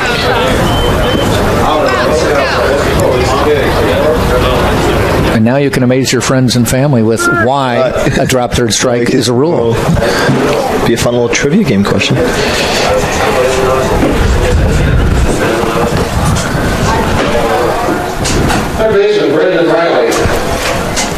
Luke McDonald giving a few signs to the fielders to get set for where they needed to be. This is a tough time to play this game. It's 6:20. The stadium lights are on, but they really haven't taken much effect, so it's twilight. All the field in shade. It's going to be another inning or so before the lights take over. Nice curve ball for a strike. The signs he was calling, it'd be interesting to see, because of play they used in high school, it's a lot harder to use in college, would be even though the runner gets out at second, they get him caught there, they distract him, and they score a runner from third. So I'll be interested to see if they have any type of fake plan just in case they half steal or steal. Ground ball out to Earhart. Takes a hop up into the belly, but makes the throw in time to end the inning. So we will continue along in this scoreless ball game at the end of 5.5 now. It is still Florida Tech nothing, Tampa nothing. Coming to bat for the Spartans will be Earhart, Durr, Sullivan on TampaSpartans.tv. NCAA Teamworks is how the NCAA, member schools, student athletes, and corporate champions and partners actively engage in outreach efforts where national championships are played. Through initiatives such as NCAA Community 101 service learning projects, disaster relief efforts, youth clinics, backpack and school supply donations, and support of the Special Olympics and the Make-A-Wish Foundation, the NCAA and its partners work together to leave a lasting legacy in the community. For more information on NCAA Teamworks, go to ncaa.com/. Blocks a little bit of the sky. Yeah. I got here. First of all, very flattered that everybody would come. Thank you very much. Does anybody have any questions before we move on? You remember the girl wearing the Gulf Coast shirt following you around? Yeah. It's me. It's been me on several occasions. I started papering my cubicle with pictures of you. Do you have a picture of the time? I'd love to see it. I've got a mental picture of it. It's actually pretty weird. Yeah, a little bit. I believe that I have a happy marriage because of you, because sometimes I do a little substitution, you know, just mentally. But anyway, Mike, let's It's the truth if it's on Google.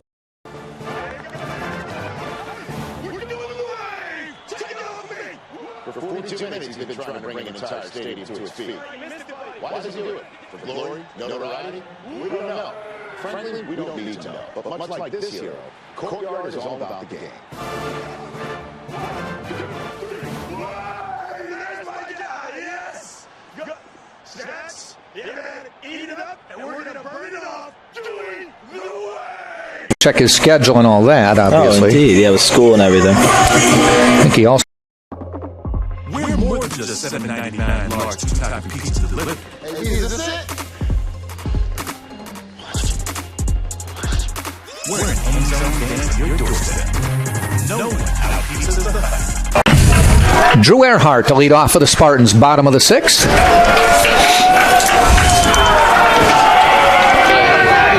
Bile on the mound. A few fans trying to get both sides cheering. Earhart hits one out into center field. Giving chase is Newton, and he makes the catch short of the warning track. They just keep hitting them exactly where they are. Yeah, nothing in the gaps this weekend. That's for either team, really. You have a sweet swing, nice hit. Next thing you know, just right at the dude. He puts that in the gap. He's still running. Nick Durr to the plate.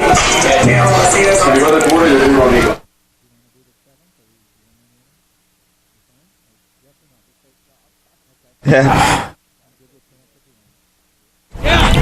Nick Durr to the plate for the Spartans. Popped up twice today, once in the infield, once to center field.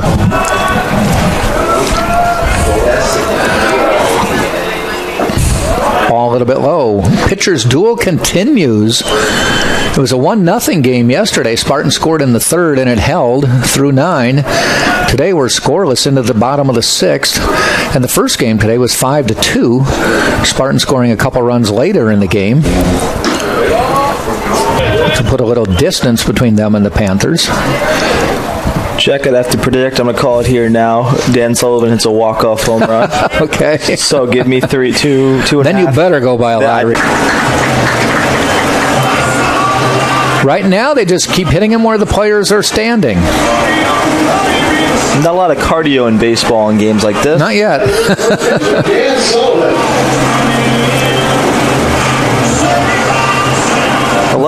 Alumni weekend was last weekend. Did you see Tito Martinez by any chance? I did not. I heard he was in the house. I just felt sorry for them having alumni weekend when it was 45 degrees out. It was a good matchup, though, I'll have to admit. Sullivan with a big swing and miss.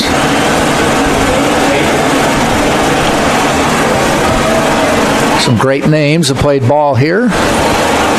Sam Militello, the associate head coach, pitching coach, played for the Yankees a little bit. Joe Russo is probably one of the best Spartans to ever played here. I wish they'd bring back the retro jerseys. I saw one of the other days, and it looks outstanding. Swing and a miss. In the dirt. They're going to have to throw him out. Steps out. Makes the throw. Inning over. So we just keep moving along quickly in this ball game. Spartans go 3 up, 3 down. At the end of 6, no runs, 4 hits, no errors for Tech. No runs, 2 hits, 1 error. Nowadays, more and more people are on the go. We are all busy with work and family. Cleanings has a solution. At every cleanings location, we have grab-and-go coolers that are packed full of freshly made breakfast, lunch, and dinner meals. Whether you are a soccer mom, business person, athlete, or just someone that does not have time to prepare your own meals, Cleanings has you covered. Our grab-and-go cooler will always have a wide selection of meals to satisfy you. Each to-go meal is priced under $7 to make our food very affordable. Be sure to stop and try a to-go meal. Cleanings, it's a lifestyle. If I have so I know.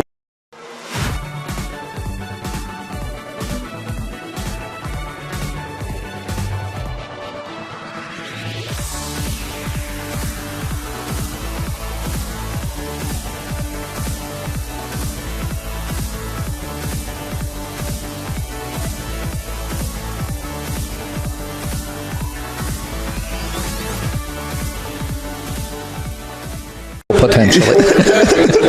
Half the world is watching. We go to the 7th of a scoreless game. This one's just cruising. We are only about an hour and a half into this one, maybe a little more than that. So far, every game has cruised.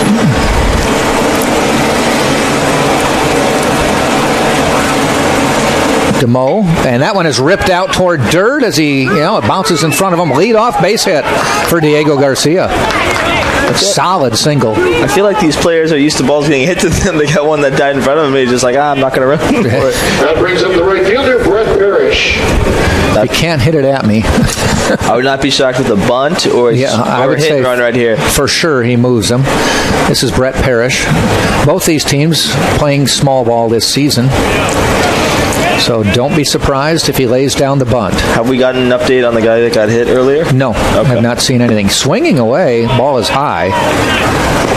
Blaze Maris got hit in the helmet to lead off this game. Went down, didn't move for a minute or two. Eventually got up.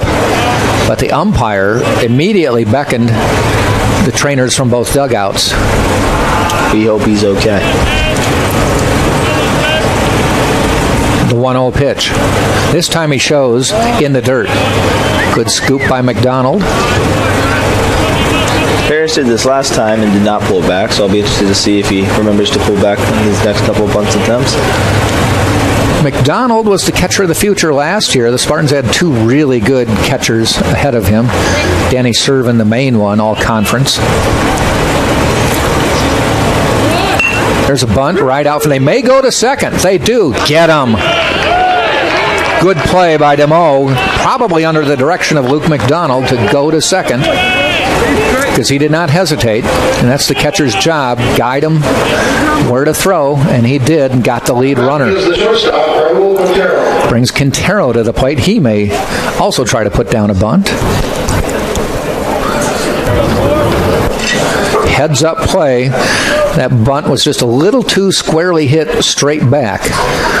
And DeMoe fielded it and threw him out at second for the force. So a fielder's choice for Parrish. In the stretch, they go to first. That was the B move. Lefty pickoff move got me every time in high school. I hated him. Oh, it's awful. You get the green light, you think you're going, next thing you know, you're caught in the middle. Yep, you're in a pickle. Literally, yep. Snap throw, and he gets back. That was, I don't know if it was the A move. That snap throw usually isn't the A move, but it was a quick move. Pitchers like to do these in 2s and 3s. It annoys the fans of most MLB games, but it's a strategy that people like to use. And the pitch. Call strike. Had one person sitting next to me a couple years ago wondered why they didn't fake to first when there was a runner on third. Fake to first, throw to third. And I said, because that's a balk. You cannot fake to first. You can fake to third. Greatest little league move of all time. I used it once or twice. Umpires get paid $1.50 an hour. Didn't know the rule. Didn't really care enough. Again, they go to first. I believe you can't fake to third anymore. I thought they took that one out. I believe they changed just that recently. As of like 2016, 17, somewhere like that. It's funny, they make a rule in the MLB and then it trickles down. Just because nobody cared. Yeah. I mean, it never worked. Yeah. Never saw anybody on first base get picked off after they fake a throw to third. They're like, you're just wasting time. I don't think they did that to speed up the game. I think they were just like, you're just wasting time. Yeah, speeding up the game, they just realized that the younger generation has grew up on technology, and sadly, like, the attention span's not there, and they want the steroid era, but you can't have steroid era because that's cheating, and I don't know. Just outside, 1-1. I think what will help baseball drastically change its viewership is they finally release, they have this network of content they can't release, so me and you can't post a cool video of a highlight, right? Because you have to pay for it, and NBA, NFL lets you use all of it, do whatever you want to it, and that's what the younger generation looks at. Yeah. So.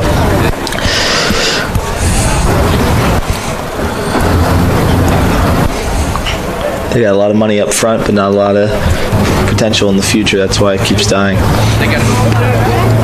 Well, you look at many years ago when I was a kid, you go to the ballpark, your choice was a hot dog, and you want a Diet Coke or regular Coke.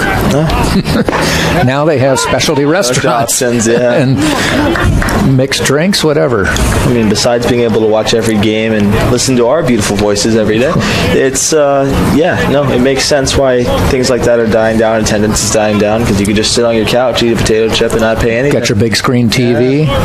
You ever seen a 3D broadcast? I have not. I have. They're amazing. It is? Have you ever been to a 3D movie? Yeah, same idea. Yeah.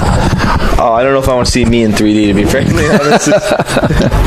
Well, I was watching the game. Up at Wisconsin, I used to do some reports during Badger football games, and one of the networks, maybe ESPN, was there, and they set up a big screen 3D TV for the media to look at, put the glasses on a table, and it's really neat. That's cool. Football game in 3D.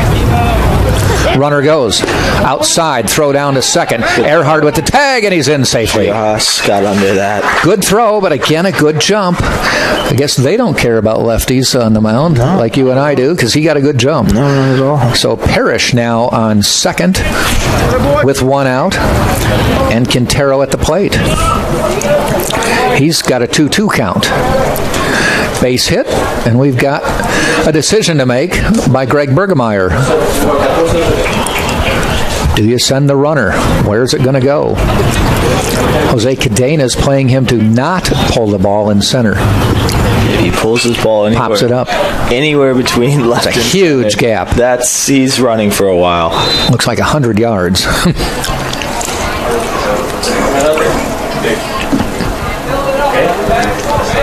Now 2-2 with one out. DeMo has pitched an inning and a third to this point.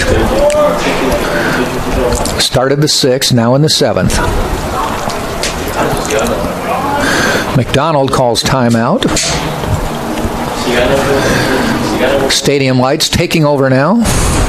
Slowly just dimmed into nighttime. Didn't really change too much. Sky's still kind of blue. For a little bit more. The sun's ball in the dirt. I would think the sun's officially set, but still just not quite down enough. There's still some light to be seen. I'll admit that the sun does not want to set here in Tampa. It tries its best not to. The Strat Center lights are starting to get lit up a little bit more. Yeah. They can't see it, but me and you can. 3 balls, 2 strikes. Runner on second. 1 out. Top of the 7th. DeMo fires. Ball hit out into right field, but it's going foul. Luc Benoit finally gets to move his feet out there. He hasn't had to do a lot of moving today. No. Been a quiet right field, which I'm sure he's glad about. Some days you want the ball hit to you, some days you don't. I'm sure he's ready for it, and he's capable of it. He just hasn't had much to do. Spartans have hit 2 home runs, both in the first game today, and they both went to right field, but Benoit was not in the field at the time. Parrish was. Parrish has been busy. Made a great catch in the first game going foul. 3-2 pitch again. Outside ball 4, runners on first and second with 1 out. As much as it stinks that they just walked him right there, it does set up a double play, which could get us out of this inning right here. The batter is the catcher, Dylan Owens. Dylan Owens to the plate, the catcher. Hey, ground ball. Is 0 for 3 today. Fielder's choice in the first, struck out in the third. Lined out to Mikey Navarrete, who is just crouched down almost like a catcher at third base when he made that catch.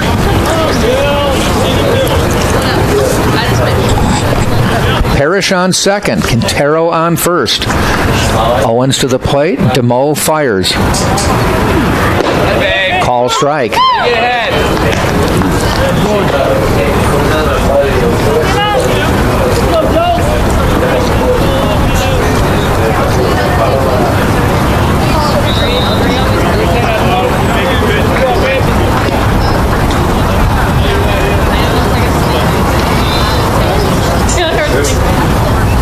And the pitch. Ball high, 1-1. Spartans do have a righty down in the bullpen.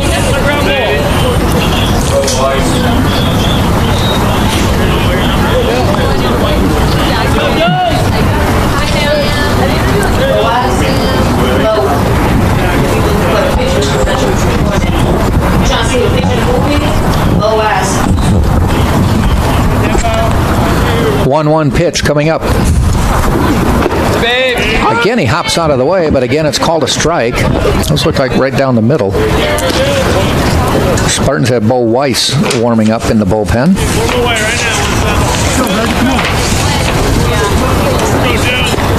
Senior from Castle Rock, Colorado. Transferred in from North Carolina. We'll get your stats on him if he comes in. He's been everywhere. 1 ball, 2 strikes with 1 out, 2 on. Off-speed pitch, tap foul. Might have been off the ankle. That's going to hurt tomorrow. Does have the guard, but I think he missed it. It's always funny to me how they only have 1 guard there. I guess I understand why, but like I've seen fouled off the back foot too. So.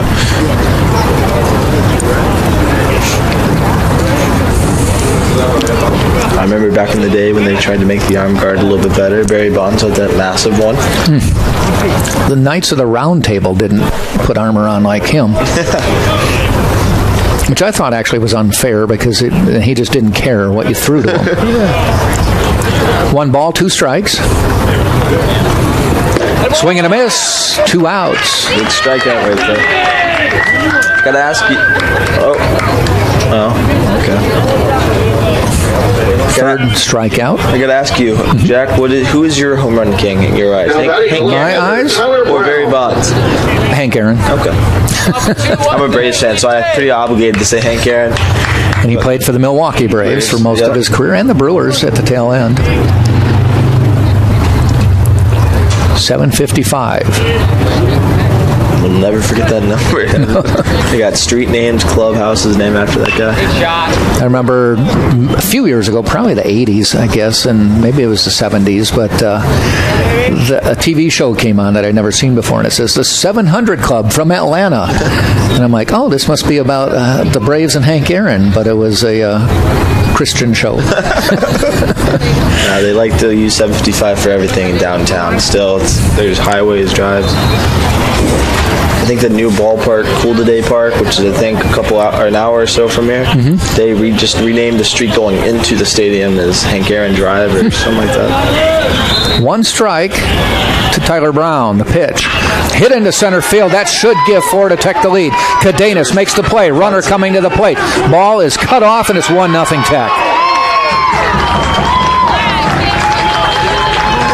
First run of the game, first lead of the weekend for the Panthers. Solid single by Tyler Brown brings in Brett Parrish, and it's 1-0. Florida Tech with 2 outs in the top of the 7th. Runner still on first and second, and it brings up Rodney Bernard. Really thought Jose had a chance of getting him right there. Came close, cut it off.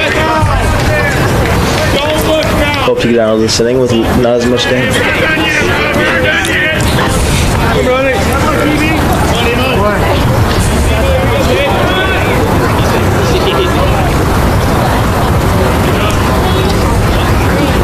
Bernard's had a productive weekend, takes a strike there, the Hillsborough High School product.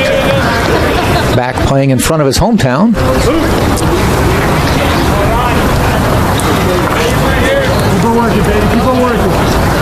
So same scenario, different batter, runners on first and second with 2 outs. Now with a run across, so the Spartans will have to come back in this game. Swing and a miss. Ahead 0-2. Bernard can go home and eat some dinner if he wanted to. Might have gone home last night. I said, Coach, I'm going home with my family. I left the refrigerator running. Can I go turn it off? Instead of a Chick-fil-A. Isn't PDQ what's big down here? It's big, yeah. I've only been there. I shouldn't say I've been there. I've been at had it served somewhere I was attending. I didn't seek them out. It was brought to me. 1 ball, 2 strikes. It was good, though. It's because it's funny, in PDQ up in Wisconsin is like a 7-Eleven. It's a convenience store. Wawa I had for the first time since I came down here, and I thought it was just a gas station, like a 7-Eleven. Went down there, not bad. Not bad. They got a lot of stuff. 1-2 pitch. In the dirt, blocked by McDonald. Everybody stays. McDonald McPicks it. Great job there. 2-2 now with 2 outs. Glad we finally got our in-game mic completely working. Yep.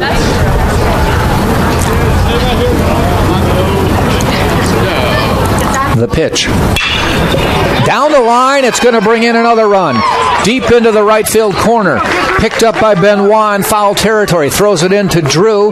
1 run scored. And everybody stays at second and third on the double by Rodney Bernard. And it's 2-0 Florida Tech.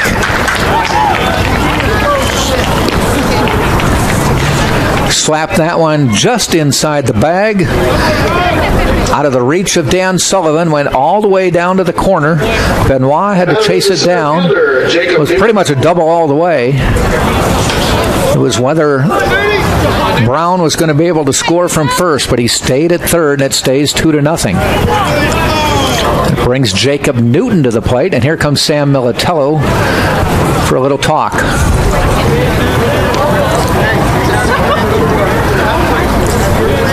Bo Weiss, we said, is warming up in the bullpen. Michael DeMoe getting hit around here in his second inning of relief.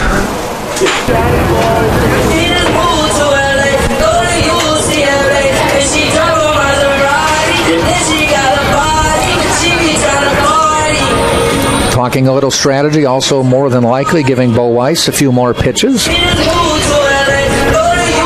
Trying to calm him down after a 2-run inning. I didn't notice the Straz Center lights change colors. I know people at home can't see it. It's a performance arts center. I believe plays are made. Straz Center, yeah, they'll have musical acts, plays. I believe lots of production. Pretty big theater. I believe I saw Hamilton there. It's been there, yeah. It's a great theater. Just about acoustically perfect. The Straz name tied to a lot of things in the Tampa area. I believe on campus here, Straz Dorm, isn't it? I'm in the Sykes College of Business. It's right across the way. They got a Sykes building. Mound visit is over. Stepping in is Jacob Newton, the lefty against lefty. The pitch. Looks at a ball. Runners at second and third. That's Brown at third. Bernard with the double at second. If I were so here, and this is just me, I'm also not a 6-time champion, so I have no way to be talking about this. But if you walked in, Eldridge has not gotten a hit at all this whole day, so I'd not be shocked if that's the way they look. They do have the option of just awarding him the base, but he may just be pitching. Well, all right, take that away.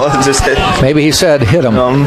He just did. Punked him in the soft part of the back. Newton does not play for the Houston Astros, if you were wondering. All right, your strategy was that you just didn't call for hit by pitch. You called for a walk. I'm talking way too many things into existence right now. So it'll bring up Eldridge, number 8 hitter in the lineup. Now the bases are loaded. Force at any base. And also a batter near the bottom half of the order, bottom third of the order, who hasn't reached base at all this weekend. And it's a lefty-lefty again. That pitch is outside.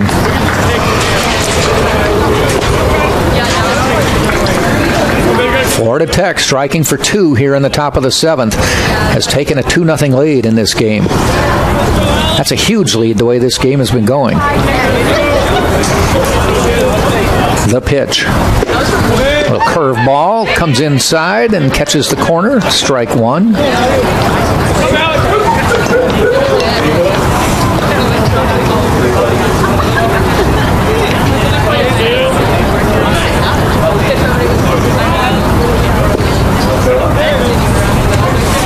Long look by DeMoe.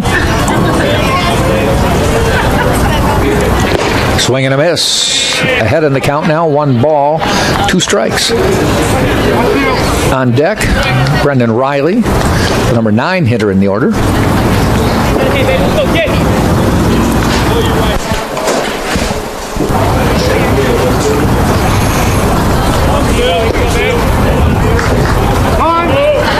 Luke McDonald calling time. Last night, the bottom third of the order for Florida Tech, each batter had a base hit. Today, this game, the bottom third of the order, nobody has a hit. Garcia came in as a replacement, has 2 for 3 at the top of the order. Swing and a miss, inning is over, but Florida Tech picks up a couple to take the lead in this ball game. 2 runs, 3 hits, no errors. They left 3. We have played now 6.5, and it is Florida Tech 2, Tampa nothing on the TampaSpartans.tv.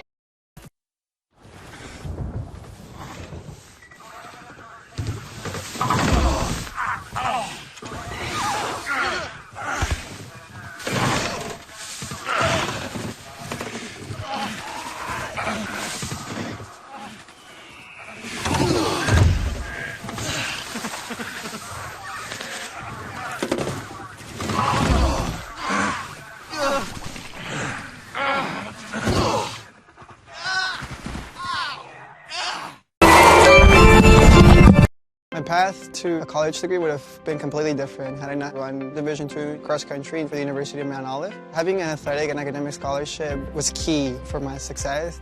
Our coaches were really helpful with balancing out my academics and athletics. I decided to attend graduate school because I wanted to become an athletic director. Receiving the postgraduate scholarship through the NCAA provided me with the flexibility to choose the school that I wanted. So now I know that I can accomplish any goal that I set for myself. We're more than just $7.99 large two-type pizza delivered. Hey, is this it? We're an hometown dance at your doorstep. No one out Pizza the Hut. Bottom of the 7th we go. Tampa now has the challenge of coming back in this game after Florida Tech puts up 2 spot in the top of the 7th. They'll start with Josh Rulai, followed by Luke McDonald and Luke Benoit. By the way, the Tampa women's basketball team, a 66-46 win over Lynn, concluding the regular season SSC play with a 19-1 record, and that sets a Sunshine State Conference record, 19 wins in the season. Lost on Wednesday, otherwise they'd have had a 20-0 conference season. What was their overall record, Jack? I knew you'd ask me that, 22-4. Cool. Popped up, outfield. Coming in is Newton, still coming in, and he makes the catch. Made a little weird curve there, but right back to him. If all these outfielders and infielders had Fitbits today, they would not have many steps on those Fitbits. About 500 steps, most of it running in and out between innings. Brings Luke McDonald to the plate. He's 0 for 1 officially today. Struck out and walked. Runs have been at a premium all weekend long for both sides. 1-0 yesterday, the Spartans won it. 5-2 earlier this afternoon, the Spartans won. And now, Florida Tech on top 2-0 here in the nightcap. I still hold my prediction strong. I think Dan Sullivan hits a walk-off bomb.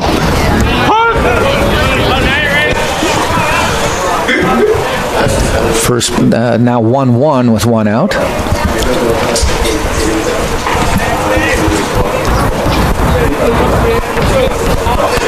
And the pitch. Tap foul.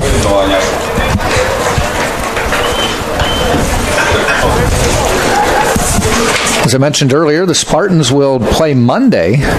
Non-conference game is Seton Hill, not Seton Hall. Seton Hill is coming here for one game. 3 o'clock on Monday will be the broadcast. After that, next weekend, the Spartans are on the road up in Albany, Georgia to play Albany State. So they're going to step away from Sunshine State Conference play for the next 6 games. After the 3-game series up at Albany State, there's a ground ball. Does it get up the middle? Yes, a base hit. Is Albany State D1, Jack, or no? No, D2. D2. Nothing but a D2 schedule. Maybe back in the day they had football. They may play D. That might have thrown me off. After the Albany State weekend on the road, the Spartans come home on March 9th and play Bridgeport, which is Connecticut. Then March 10th, they play Northwood of Michigan.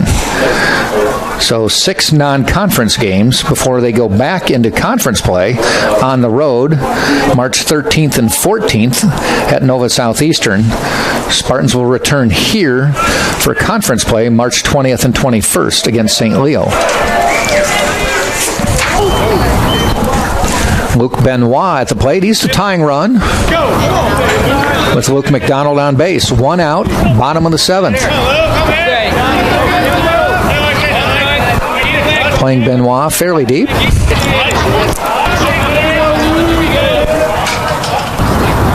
Ground ball to third. Nice stop by Riley. Gets the force. He bobbled it. Now they call him safe. Stay on the bag. No, they're saying he's out at second. Urso is not happy with it.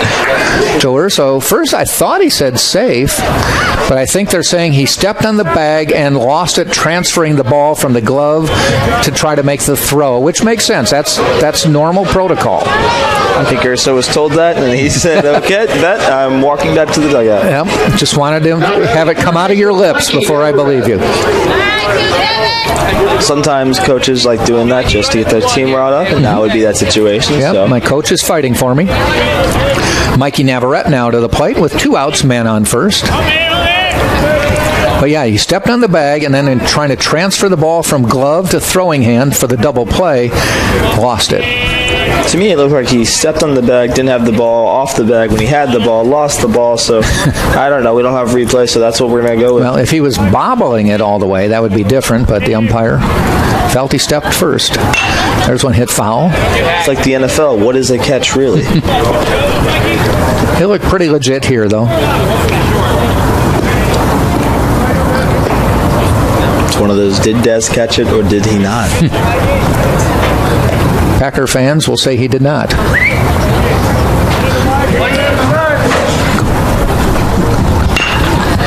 Ground ball out to short. Quintero, the throw, in time, inning over.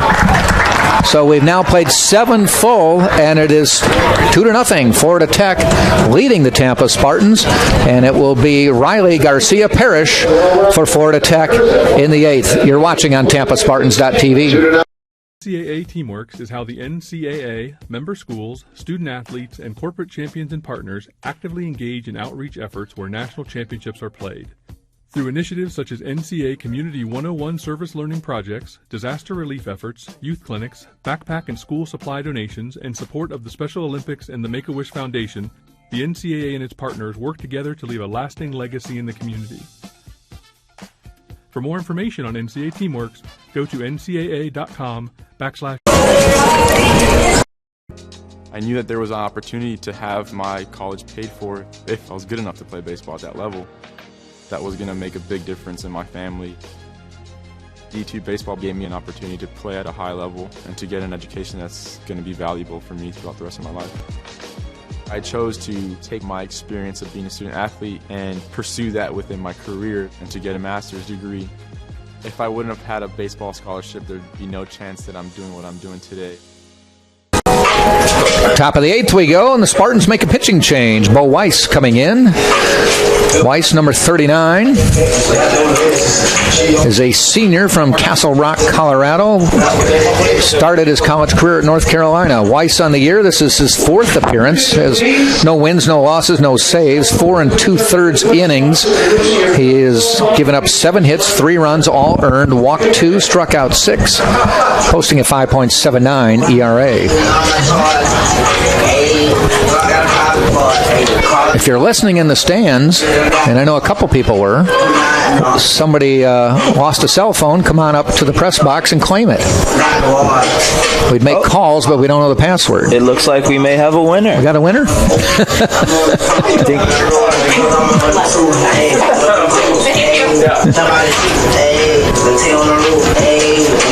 We do have a winner. Can't show her. I heard last year they had this chicken, team pet chicken thing they would carry around with every win. It was like a rally thing. I still can't get anything on that. They don't do it anymore this year. Huh. I think it was around regional time, so I was not on campus, but I saw on there when they won the title, if you look back at some photos, there is a toy chicken and they're like rally cry, and I could not tell you who it is. Top of the 8th, Brendan Riley leading off. He's got a strikeout, a ground out, and a ground out. So 0 for 3 so far today. Bo Weiss on the mound for Tampa. Weiss 6'3", 185, slender. From from Colorado. Showing bunt, pulls it back, was Riley. It was funny, though, because the chicken had an Instagram account and everything. It was like a rally cry, and we just missed it completely. 1-0 pitch from Weiss. Down the middle, ground ball. Flint double pumps, throws in time. 1 up, 1 down in the 8th. Florida Tech put up 2 in the 7th and holds a 2-0 lead.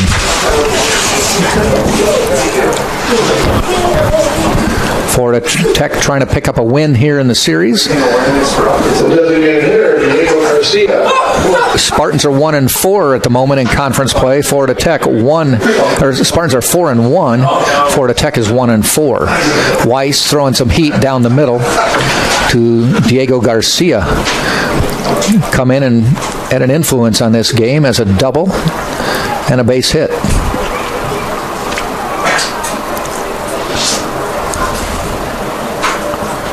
Swing and a miss. Couldn't catch up to that one. He's behind 0-2. He was looking over at the UT dugout at the end of that swing.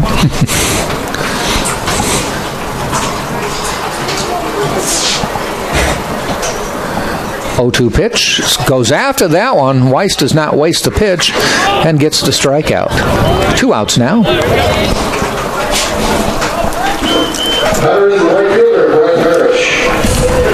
Brett Parrish coming to the plate. Couple pop outs, strikeout, and a fielder's choice. On that fielder's choice, he eventually scored. Weiss fires. A little bit low.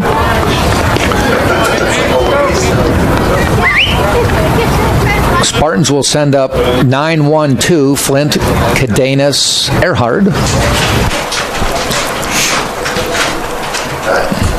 1-0. Strike 1, 1-1.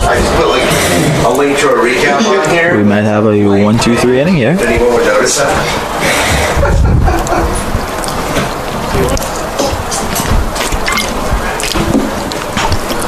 Weiss fires. Catches the outside corner again. Strike 2, 1-2 now. Florida Tech now with 2 runs, 7 hits. The Spartans no runs, 3 hits. Men's basketball in the national championship. Spartans capture. And the 1-2 from Weiss. Off-speed curve, a little bit low. 2-2.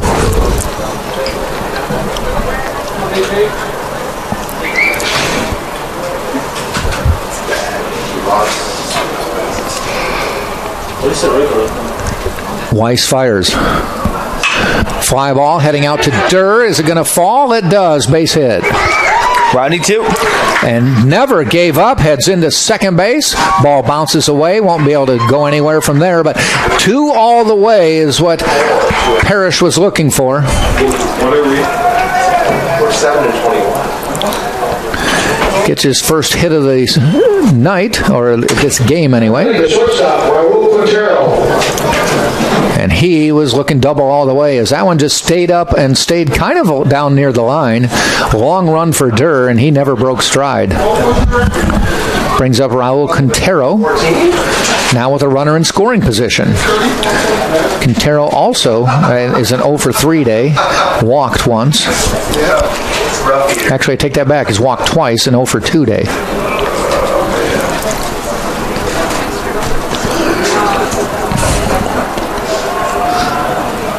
Weiss fires. Nice curveball, froze Quintero for the call strike. Those have to be the worst type of curveballs. You think you're going to get hit. Next thing you know, you're just staring at yourself. Not only that, that one looked like maybe I'm going to get hit in the head. Yeah. So you play the game with yourself. Do I want to back out? Then it dove down. The pitch fouled off. This time he goes down and out. I'm sure it is. I'm not looking at that, though. Both teams set a lot of records this year. It's a record-breaking season.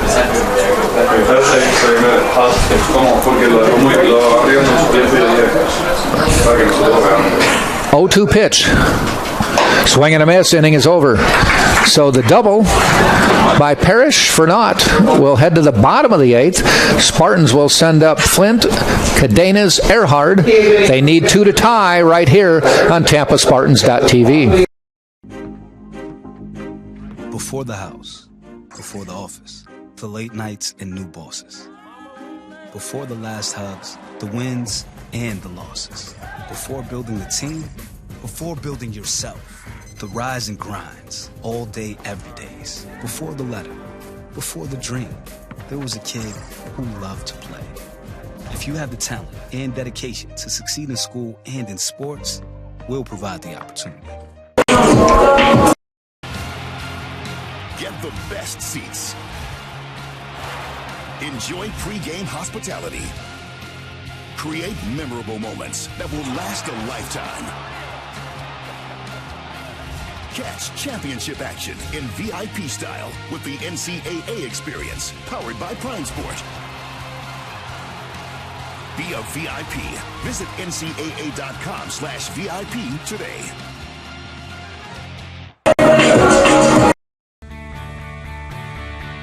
This is the University of Tampa.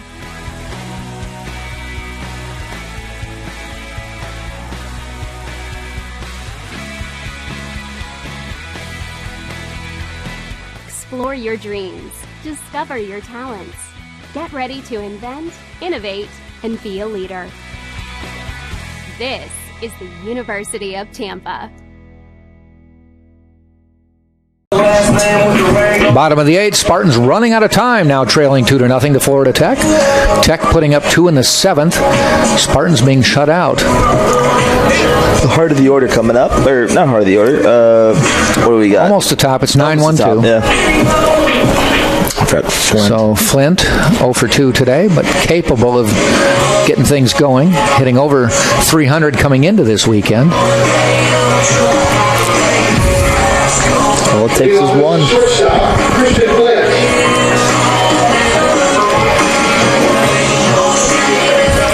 No relation to Flint, Michigan? They named it after him. Oh, okay. Fun news. Bile on the mound. 2 2/3 innings already today. Fires. Nice pitch. Call strike. Like, get me over curveball is always deadly because people don't want to swing on the first pitch. They look fastball, and it just floats on by.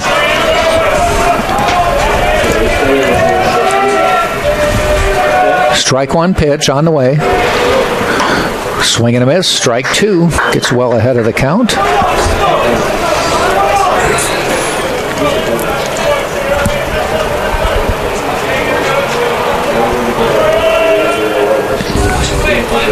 Oh-2. Ground ball. Gets up the middle. Base hit. Slaps it right through the middle of the box. And Christian Flint does his job. Gets on for the top of the order. Now I guess the question is, you're down 2. So do you sacrifice him with Cadenas, or do you have him swing away? Because you need 2. We've seen it when it's a tie game, and we've seen it when it's a 1-run game. But what does Joe Urso do when it's a 2-run deficit? Cadenas is on. They are in at third base. Thinking bunt. I would let Jose swing. He's had a hot couple Saturdays back-to-back and see if he can continue going. Swinging away, ball in the dirt. Seems like if he doesn't even hit it at someone or hit it out, he walks. He's hit the ball every time. He's grounded out, he's flown out, and he's grounded out. So he's putting it in play. Just got to hit it where they ain't. First pitch was a ball. This is a strike.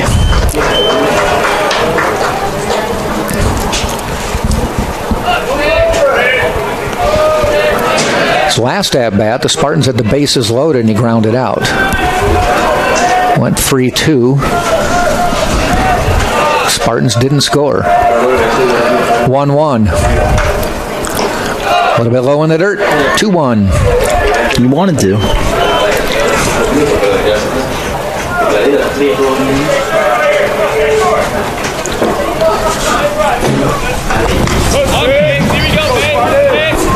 Infield is dropped back. shorten second at double play depth. Third is even with the bag, a little bit behind it. 2-1 pitch. Cadenas rips it down the line about 3 feet foul. Interesting thing about that one, if that would have hit and then bounced and gone over the base path, it would have been a fair ball, but it was on the line, so it was foul. That's what the dugout is complaining about, but yet you guys cannot see it. Didn't hit anything. It was just foul. Yeah. Brings it to a 2-2 count now.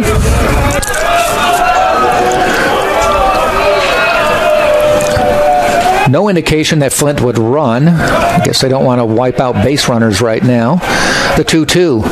Cadenas looks at one, down low, 3-2. Drew Earhart on deck.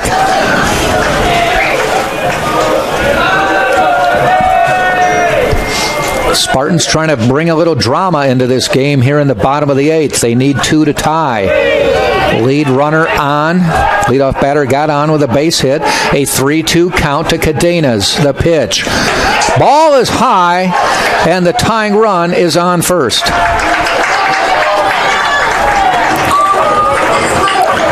A 3-2 pitch high by Bile, and a trip to the mound. Florida Tech does have a pitcher warming up.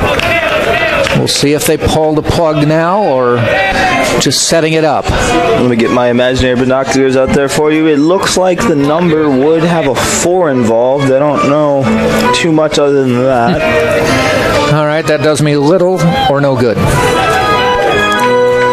Watch it come out and be like 83 or something. Have nothing to do with the 4. And then he'll claim, yeah, but that's 4 times 2 for an 8. And minus 6. 4 minus 1 is 3, so that was spot on. I would like a shout out to my algebra teacher for the basic math this year. Or should I say last year? Took Saturday class. That had to be fun. No. 8 in the morning? Gasparilla, 8 in the morning. I was in class taking a test. Really? Yeah, freshman year. If anyone that is a student listening to this, please do not do that. If you do need anything advice, but that. Probably any Saturday class would be not to take if at all possible. Drew Earhart to the plate. Runners at first and second. Nobody out. Bottom of the 8th. Spartans trail 2-0. In at the corners. Not guarding the line. So if he could get one down the line, both runners could score. Earhart steps out. Bile still on the mound.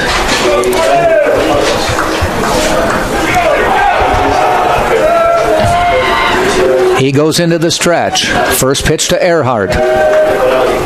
Shows bunt, puts it down. He was bunting to get on. Though in that case, you might be sacrificing because then you get the tying run on second. And a fly ball gets at least one in. And a base hit ties it. And what it looked like was the third baseman wasn't crashing, so if he would have gone first, he'd have base loaded, no outs. So that makes sense that you want to push both these guys forward. They come up on the grass at first and third, but not way in. Earhart, fake the throw to second. Whoa, balk.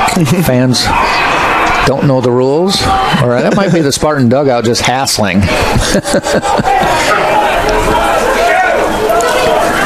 In the stretch. 0-1. Earhart pulls it back. Ball 1. Drama at the ballpark.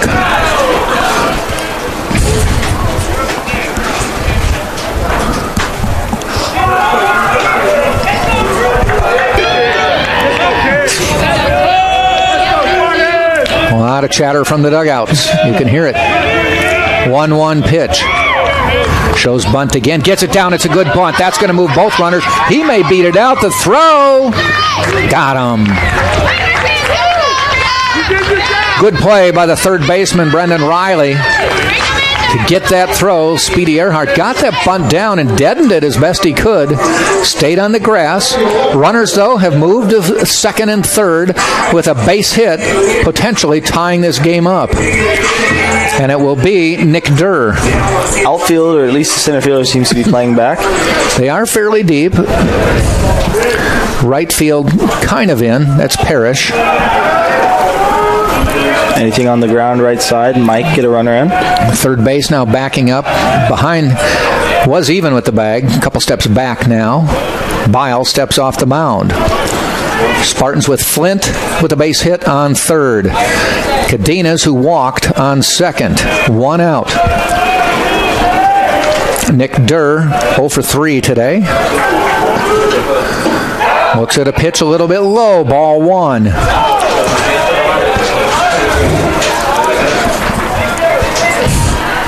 My prediction might come true a little too soon if he walks right here. Well, we'll still take it. Oh, yeah, either one way or another. Yeah. The pitch. Durr looks at a curve for a strike. 1-1.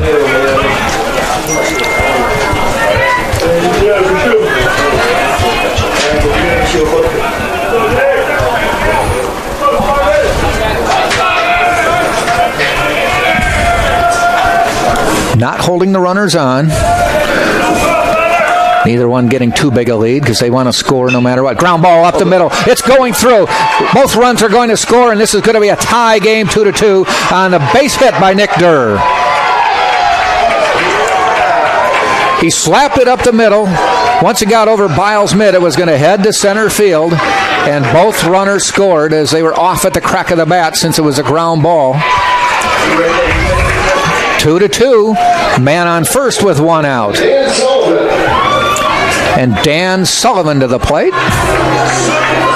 Dan, the man, Sully Sullivan. May not be a walk-off, but if he homers here, it's a game-leading home run. Sullivan at the plate. He is 0 for 3 today, so a couple players who had 0 for days going. Some big hits for the Spartans. See if Sullivan can continue the trend. The pitch outside. And the crowd into it now as it's 2-2. Spartans trailed for the first time all weekend, but have battled back to tie this one in the bottom of the 8th. Now they'll see if they can take the lead. Crowd looks up from its phones for a couple seconds, and next thing you know, we're in a tie ball game. Yeah. Sullivan swings the bat. Swing and miss, though. 1-1. He's trying to figure out which dorm room he wants to hit this baseball through. He was thinking deep. I'll tell you what, I have seen in BP players hit it over the big fence. 1-1, the pitch. Sullivan fouls it off, and that will scatter the cars on Cass Street. That one car right there.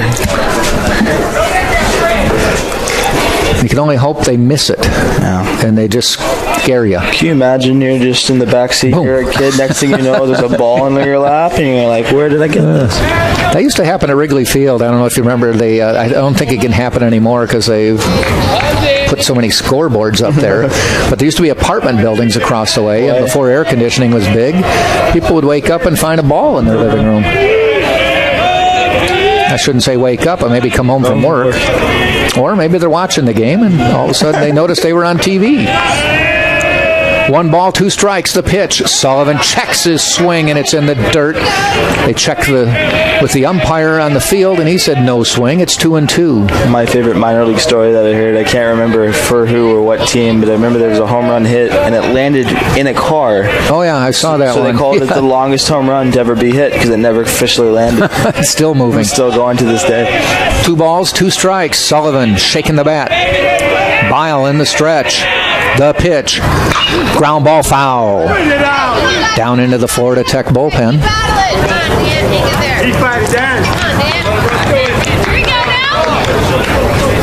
We should really look into bat dogs. I don't know if that's a thing, but I saw that the other day, and I think you might get a couple more sorority sisters and fraternity brothers out to the ball game if you had a dog as a bat boy. 2-2 pitch. Sullivan waits again.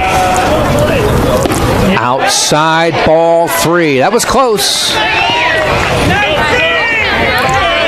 Full count, 1 out. So Durr will not go unless it's on the ground.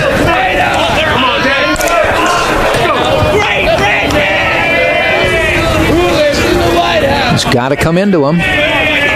Payoff pitch on the way. Sullivan lofts one. Caught though. Bernard at second base. We might get some free baseball here. Yeah. Josh Rulai striding to the plate now. 2 outs. The designated hitter, Josh Rulai. Well, the good news is if Rulai puts it in play with 2 outs, Durr is moving. He should be running like he's running the 40 at the NFL Combine if this gets hit. Who do you think the fastest Spartan on the team is? No idea. I'll have to ask around. I know last year I would have said probably Stephen Smith, but he graduated. The pitch to Rulai a little bit inside. Might be Cadenas.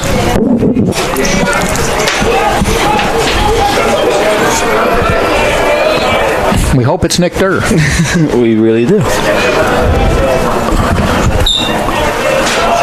Bile in the stretch. Rulai waits the pitch. Call strike, 1-1. I gotta ask Jack, if you had a walk-up song, what would it be? Because I know we were a few years apart. Never even thought of that one. I don't know. I remember mine in high school was Wild Thing from the movie. There you go. I had the haircut and everything. Ball gets away, and Durr waits, and comes back. He probably would have had it had he not hesitated. Of course, you know Wild Thing, that wasn't the first time Wild Thing came out. Indeed. It was from the 60s. It's a long time ago. This is when I noticed it. And that movie was years before I was. So. Legendary Milwaukee Brewer broadcaster Bob Euchre, just a bit outside. Still doing Brewer games in his 50th season. Only next to one for the Dodgers. Vin Scully, the pitch. Scully. Swing and a miss, went after an outside pitch. He had a 80-year tenure, I believe. Or 60. No, it can't be 80 because 60-something year. Yeah. My bad. I don't know where that one. I don't know if did he finally officially give it up, or is he doing select home games? I thought he officially retired a couple years ago. Okay. I know he was doing select home games. He probably does something for the Dodgers still. Something emeritus. 2-2 pitch with 2 outs. The pitch to Rulai. Low in the dirt, full count.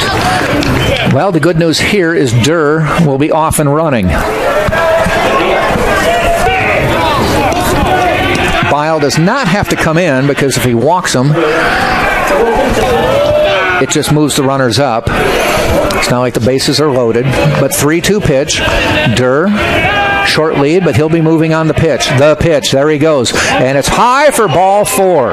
Just misses. And we'll bring Luke McDonald to the plate. Lead run on second. Trip to the mound from Greg Bergemeyer. It's interesting because if it was the umpire from last game, I think we'd be talking about a different inning.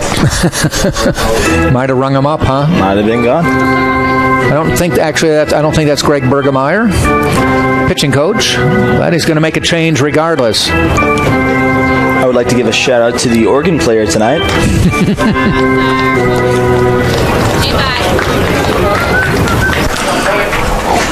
So we are having a pitching change, a righty coming in. I do believe you're right in that there's a 4 on the jersey. We'll see who it is.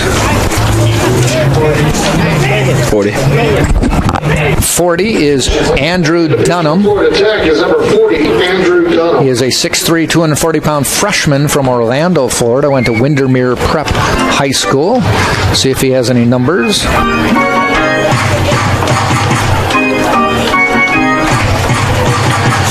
Does not.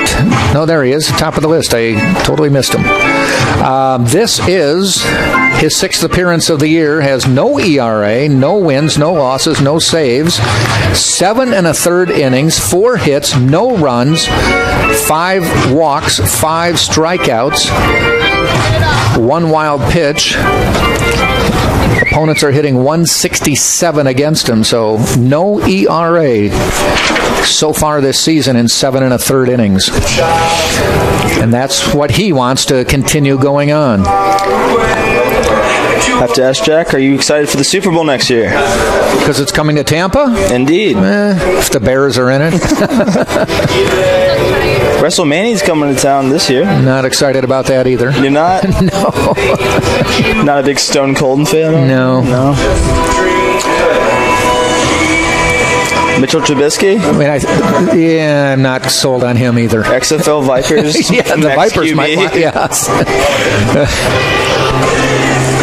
I think y'all need Cam Newton. That's my personal opinion. Who do we need? Cam Newton. Cam Newton?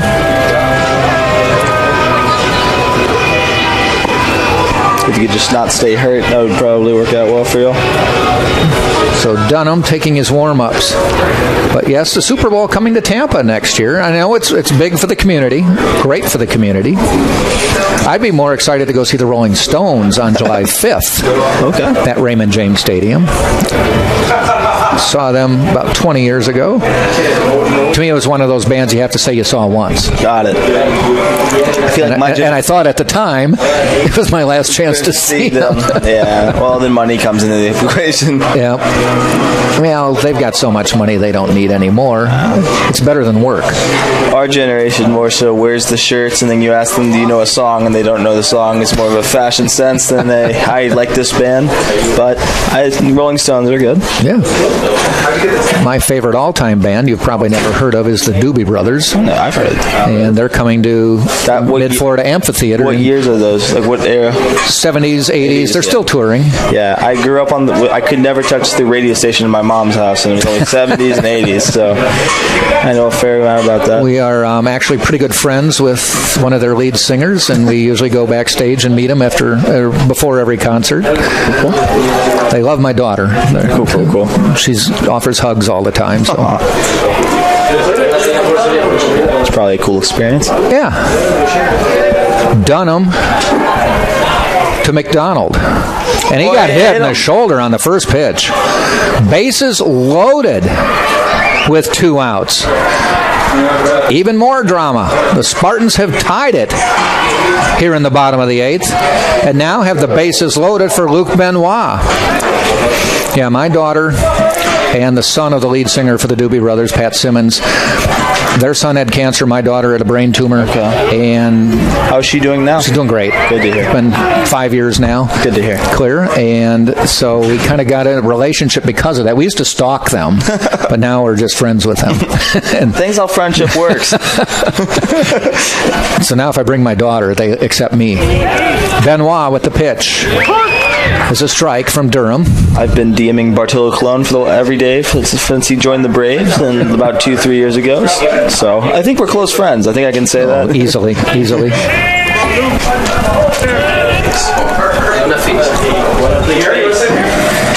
Strike one count to Luc Benoit. Base hit. The Spartans take the lead.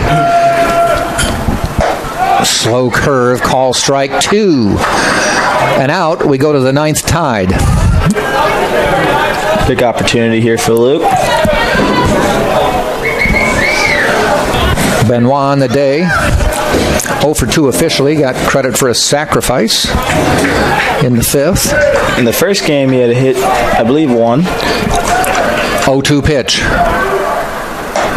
Froze him, struck him out, and that one he just didn't know what to do with. He's following. Benoit's following. The umpire's following him to the dugout, and I think actually just saying, I need some baseballs. It looked like he had a warning, yeah. Had a purposeful stride there for a little bit. But we have finished 8, and it's 2-2, Tampa and Florida Tech. At Jimmy John's, we're freaks about best-in-class ingredients, so it's no wonder we announced our new 9-grain wheat sub in the middle of a wheat field. When you've got news this big, it's not enough to just add it to the menu. Where's the freak yeah in that? To celebrate a new sandwich with a taste so inspired, we introduced it in the place that inspired it. The new Jimmy John's 9-grain wheat sub, now available at a Jimmy John's, much, much, much closer to you. Wheat yeah, freak yeah.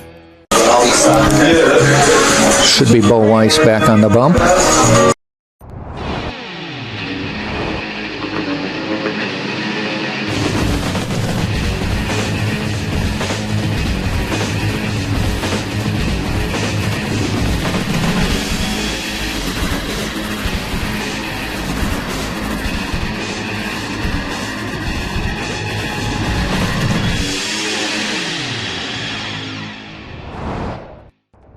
They do it.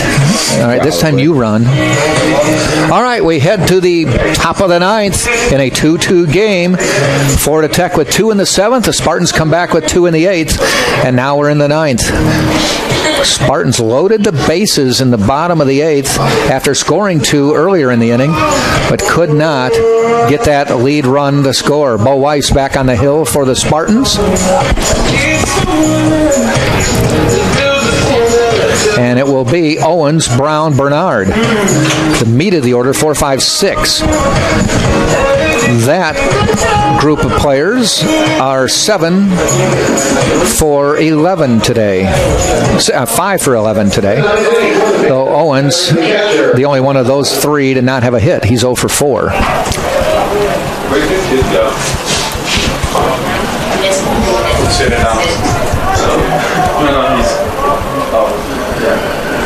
Weiss gets set. Popped up, out of play.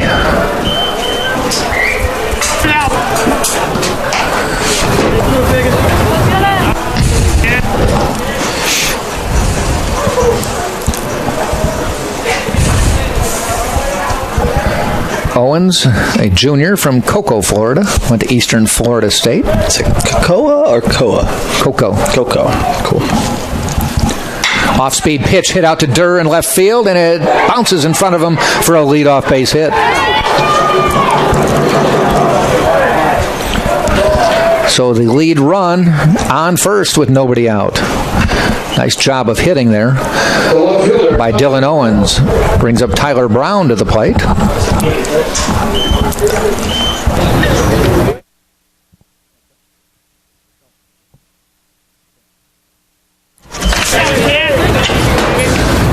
Brown, the lefty. Weiss, the righty. Short lead for Owens. Showing bunt, pulls it back, ball called.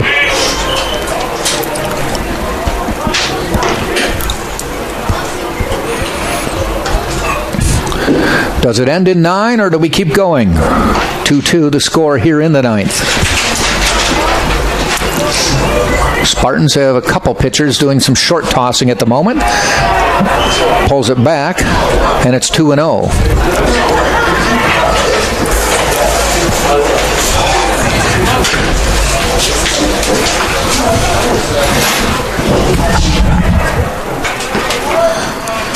Weiss looks in. Shows bunt outside. 3-0. That's the difference between game 1 and game 2 is just umpires. Well, that was way outside. No, it was. It's funny to me how the outside corner is like, he probably would look at it a little bit more closely than this one. 3-0 pitch from Weiss. Shows bunt. Gets down the bunt. Do they go to... They're going to do the sacrifice. They may have the runner. Oh, why didn't they throw it? Ooh. Sullivan, I think, fortunately, Weiss went over to third. Nobody was on third. And Weiss, the pitcher, had to go cover because Owens was thinking, I'm just going to keep going. Eventually pulled up when Weiss figured it out. But I thought maybe Sullivan would have had a chance. Flint was standing on second as Owens rounded it. If he'd have made the throw immediately, which means he would have had to recognize that he was well off the base immediately, they might have had him. Anyway, 1 out, man on second. He is the lead run. That is Dylan Owens. And to the plate is Jacob Newton. Bottom third of the order now. The pitch. Newton fouls it off, swinging away.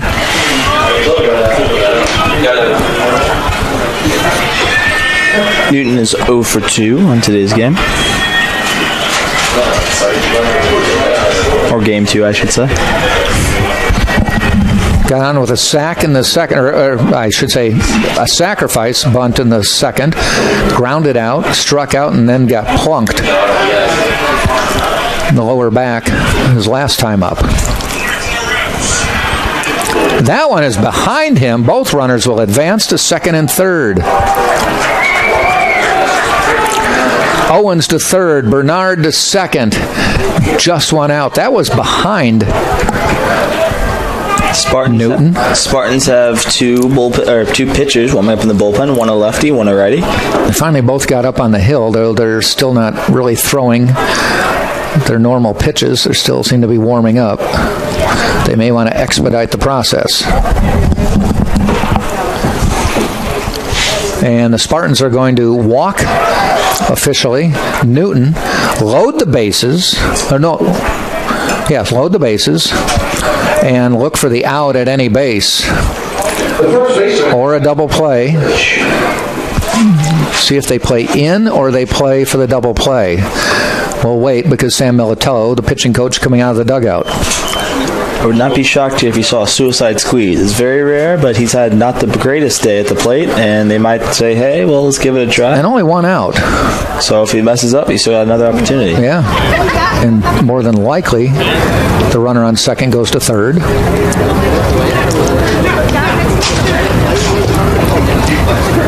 This is the little parts of strategy of baseball that younger fans don't necessarily enjoy. Right. It's time in between, but if they understood what I really wish MLB would do is mic up these coaches, which I know is hard because there's strategy involved and they have to worry about cheating. But that, if they actually understood what was being said, maybe they'd enjoy and understand those momentary pauses are necessary and not need to be rushed through.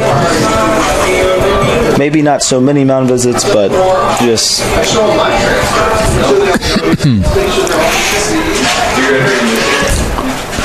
So to the plate strides Alec Eldridge. 0 for 3 today. Bases loaded. Spartans are playing double play depth. On the corners they're in case they have to come to the plate. The first pitch is outside, ball 1.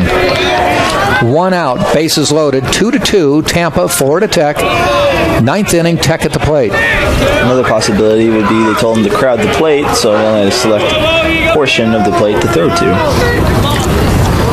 The pitch, swing and a miss.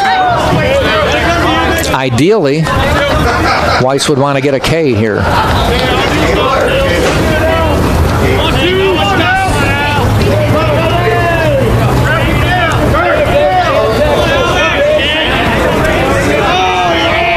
Weiss steps off.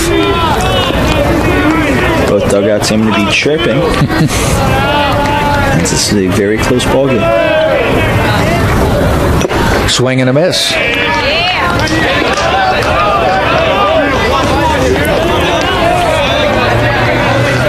So Weiss ahead 1-2. It'll be interesting to see here if there's a ground ball, if they decide to go home or turn it. Probably depends on where it's hit and how quickly it gets there. 1-2. Weiss looks in. Eldridge waits. Slapped. Navarrete. He's coming home. They got the force for the first.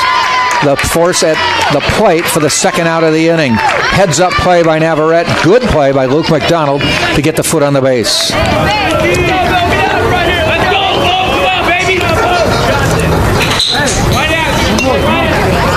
third baseman, Brendan Riley. 0 for 4 on the day. Now the bases are still loaded. This time 2 outs. And the number 9 hitter, Brendan Riley, to the plate. As good as a strikeout there with Weiss, getting him to slap it onto the infield grass, but far enough that Navarrete was able to make the play. The pitch. Hit foul, strike 1.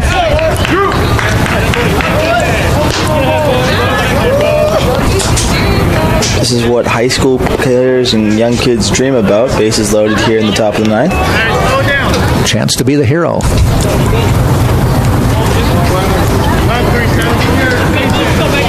Weiss with a little wardrobe malfunction there. Had to tuck his jersey in. He's ahead in the count. 0-1 to Brendan Riley. Bases loaded, 2 out. The pitch. High, 1-1.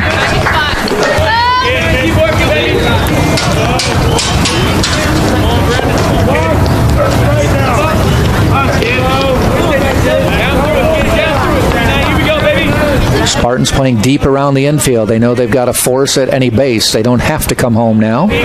1-1 pitch from Weiss. Inside and high, ball 2. Though there's nowhere to put them, so you can't walk them. Can't hit them. Can't hit them. Can't let them get on base. Yeah.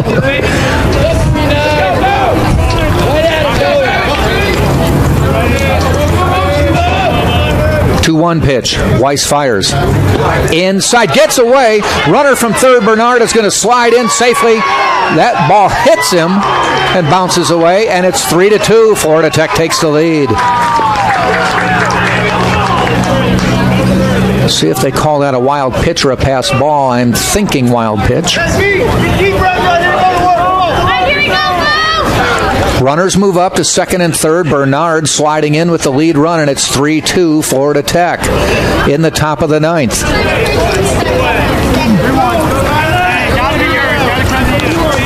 And it's 3-1.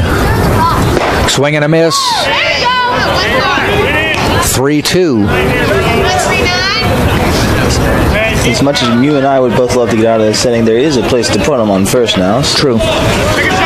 But they have pitched around to get to the bottom of the order before, so I think with Riley at the plate, worse things could happen if you walk him. But he's the guy you want to get out because Garcia is 2 for 4, and he's next. The pitch. Strike 3, no doubt about it. Florida Tech picks up a run on a wild pitch in the top of the 9th and takes a 3-2 lead over the Tampa Spartans. Spartans will be coming up to bat in the bottom of the 9th, and they will be sending up 8-9-1. Navarrete, Flint, and Cadenas. You're watching right here on TampaSpartans.tv.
NCAA Division II, community engagement is an initiative at all 25 national championships because student-athletes want to give back while competing for a national title. Over the course of the year, Division II student-athletes have an opportunity to leave a lasting impression in local communities throughout the country. Whether Division II student-athletes are volunteering at hospitals, schools, after-school care programs, foster homes, or retirement villages, they make a difference in the lives of others. In Division II, we rise to the opportunity and make community engagement Mikey Navarrete to lead off for the Spartans. They need 1 to tie, 2 to win. Bottom of the 9th, they trail Florida Tech 3-2 as Tech pushed one across on a wild pitch with the bases loaded in the 9th. Navarrete on the day is 0 for 2. Did walk.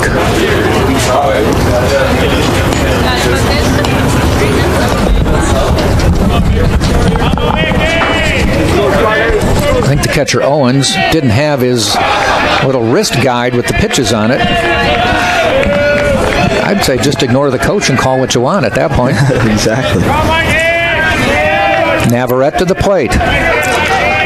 Dunham on the mound. High and inside. You can hear the dugouts chattering. Those aren't teeth chattering, they're actually chattering. Students, fans, everyone watching at home, it's okay to turn your hat inside out, backwards, any way you have to. Find your superstition. That's inside. Ball 2. If you got to eat breakfast for dinner, drink coffee at 10, do what you got to do. Let's help these Spartans win this game.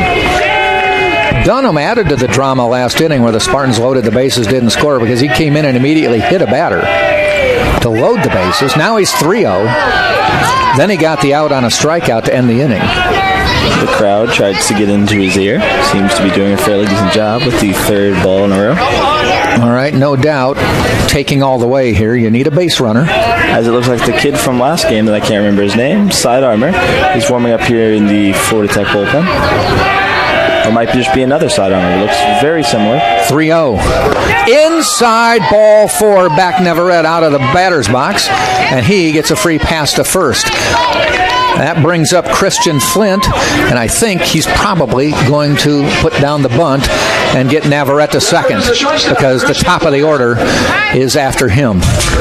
Quick run out to the mound by Dylan Owens, joined by second base and third base. That's Riley and Bernard. Jose Cadenas is in the hole. Would be a home run threat to possibly end this game and send us home all happy. And as they're meeting on the mound, a trip to the mound from the dugout.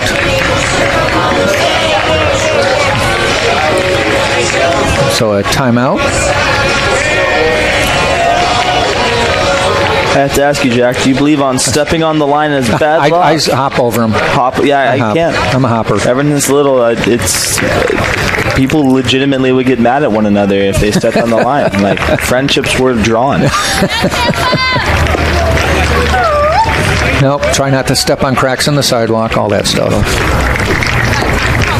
It's funny, there's not really another sport as superstitious as baseball, I don't think. I have a couple weird ones. Like if I find a penny, I can't not pick it up. Well, I often heard only pick it up if it's heads. That's good luck. Tails, leave it. See, I was always taught when I played football, I was a captain, so they always send me out for the coin toss, and tails never fails. That's what I was told. Okay. So. They are making the pitching change. So Bile is done, or Dunham is done, I should say. We got the imaginary binoculars here. I think I see another 4. 41. That is Jake Lane. 40 plus 1, and we got 41. And I believe he pitched yesterday as a grad student from Zionsville, Indiana. Your attention, please. Now pitching for Florida Tech is number 41, Jake Lane.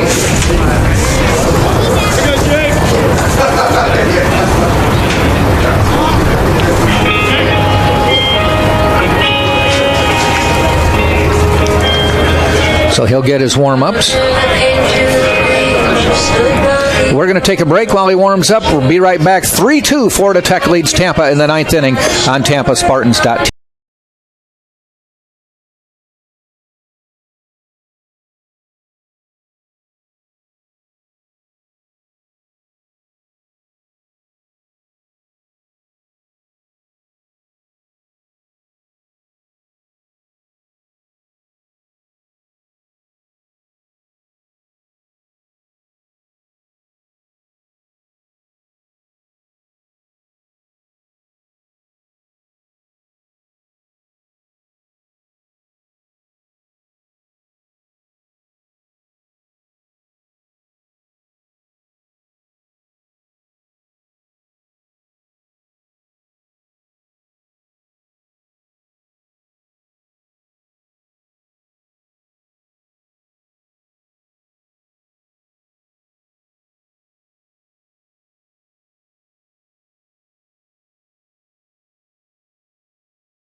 Over 50. At Jimmy John's, we're freaks about best-in-class ingredients, so it's no wonder we announced our new 9-grain wheat sub in the middle of a wheat field.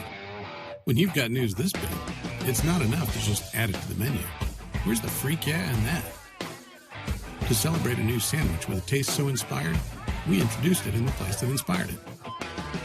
The new Jimmy John's 9-grain wheat sub, now available at a Jimmy John's, much, much, much closer to you. Wheat yeah, freak yeah. Okay. All right, the stage has been set. Jake Lane is on the mound. Christian Flint is at the plate. Navarrete on base. He walked. Shows bunt. Pops it up. It's going to hit the backstop. Mikey Navarrete is the tying run. Spartans trail 3-2 in the ninth. Nobody out. 2 in the seventh put Florida Tech up 2-0. 2 in the eighth by the Spartans tied it, and 1 in the ninth by Tech has given them the 3-2 lead. Now in the bottom of the ninth, the Spartans trying to tie it and or win it. Tech trying to shut the door. The pitch to Flint, gets the bunt, fouls it. Actually, I don't know if he even touched it, but he's behind 0-2 now. So does he swing away? Do you trust him to get the bunt down on the 2-strike pitch? I've seen the bunt still on in previous games. We'll see what Jake Lane offers. Shows bunt. Just misses. We're both waiting for the arm to go up.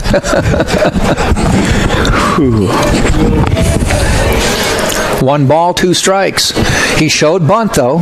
This is the importance of knowing how to bunt, kids.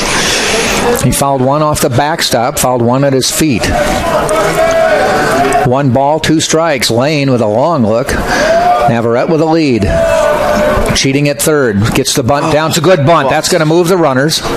Or move the runner, anyway.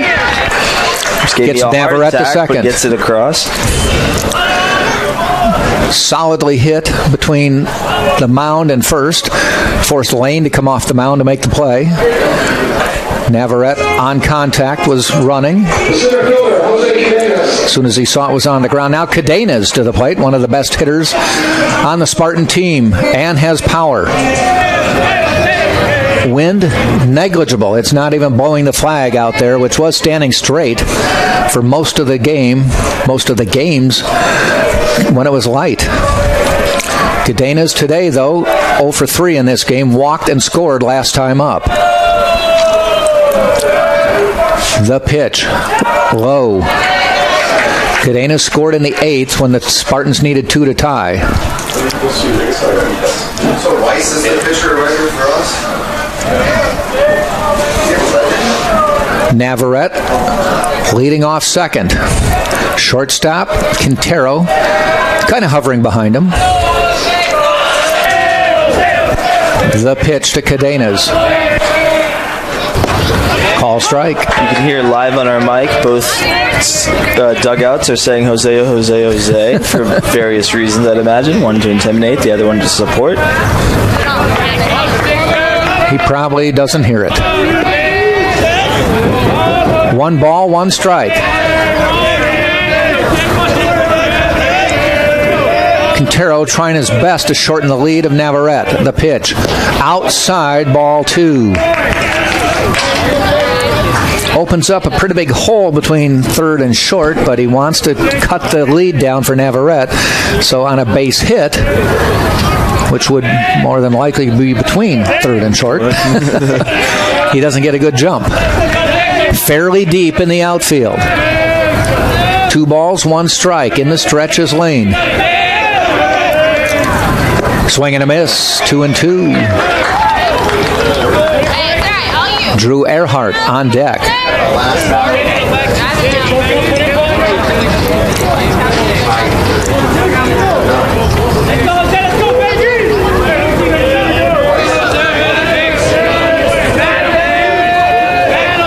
Long look. Cadenas waits. In the stretch is Lane. 2-2 pitch coming. Tap foul.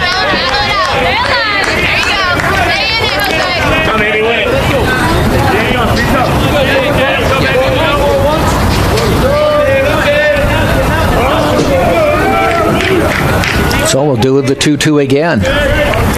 Jack, I'm just letting you know, if he hits this ball over the wall, I'm gonna go berserk. Cadenas waits for the 2-2. Lane in the stretch. Navarrete with a short lead. The pitch. Outside, full count.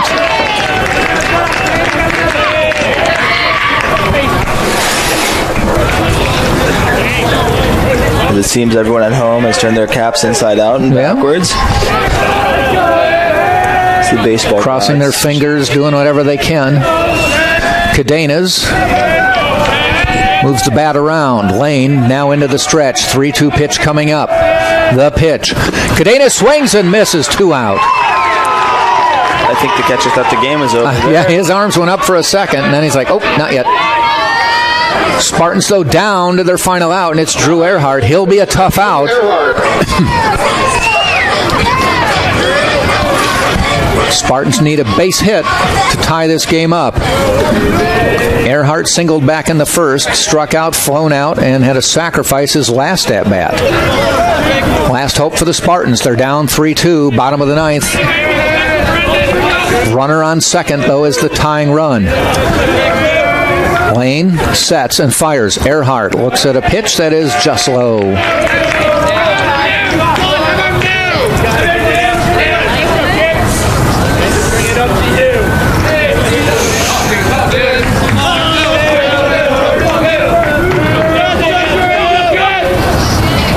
Long look again by Lane.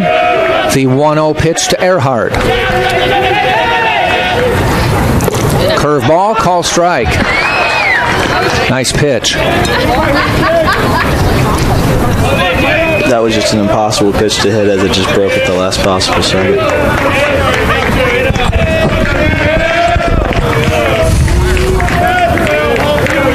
Long look again by Lane. That's his standard operating procedure. 1-1. Earhart waits. Ground ball, high hopper, fair. Throw across. Ball game. Florida Tech wins it on a nice throw. Riley had to wait for that one to come down and then got it across all the way from the baseline to Eldridge for the out. And the Florida Tech Panthers win the third game of the series. Final score 3-2 over the Tampa Spartans. Spartans take the series. Spartans do take the series. Florida Tech now 5-12 on the year. Tampa 11-5.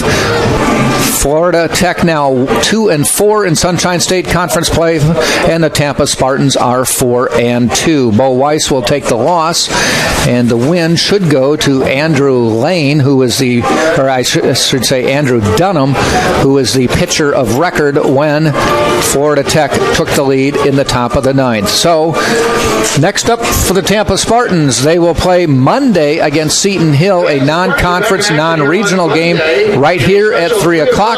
Then they are on the road next weekend, and that is at Albany State, a regional but non-conference game up in Albany, Georgia. They are home March 9th against Bridgeport, home March 10th against Northwood, Michigan, and then their next conference play will be on the road March 13th and 14th at Nova Southeastern. The next time the Spartans return home for conference play is March 20th and 21st when St. Leo comes to town. So, Spartans take 2 out of 3, fall in the nightcap. Great pitching all weekend long, and we saw some spectacular performances by the Spartans. Brandon Cannaro yesterday, and some great performances, solid pitching by Florida Tech this weekend. So, for Tate Gebhardt, this is Jack Ike saying thanks for joining us, and join us Monday, 3 o'clock, when the Spartans take on Seton Hill. You've been watching on TampaSpartans.tv.